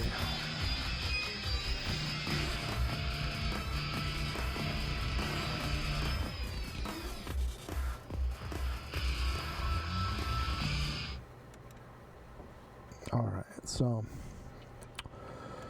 I have got a feeling I'm going to get some interruptualizationalisms. So I'm getting ready to just go ahead and close things down. And I think we did pretty good today.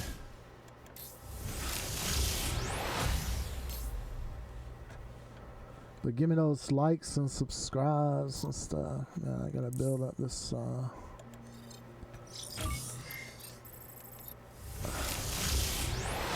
this channel.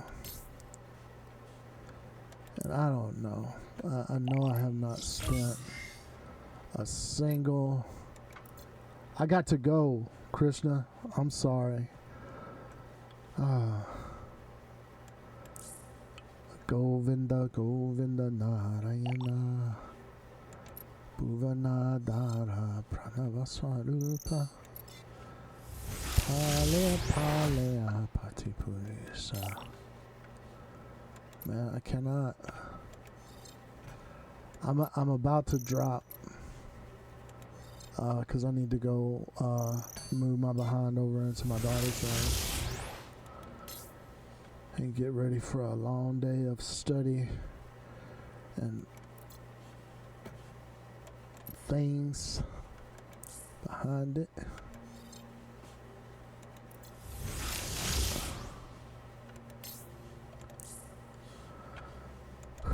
Oh, hit the wrong one. I got to go.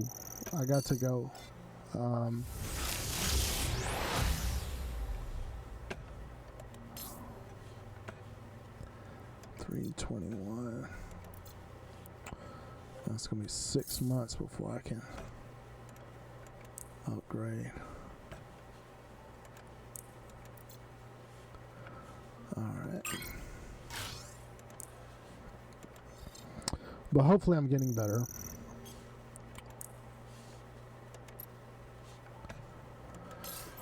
And until next time, it's not going to be next time. It's time for me to stop the stream. And, yeah, I'll get back on as soon as I can. Take care.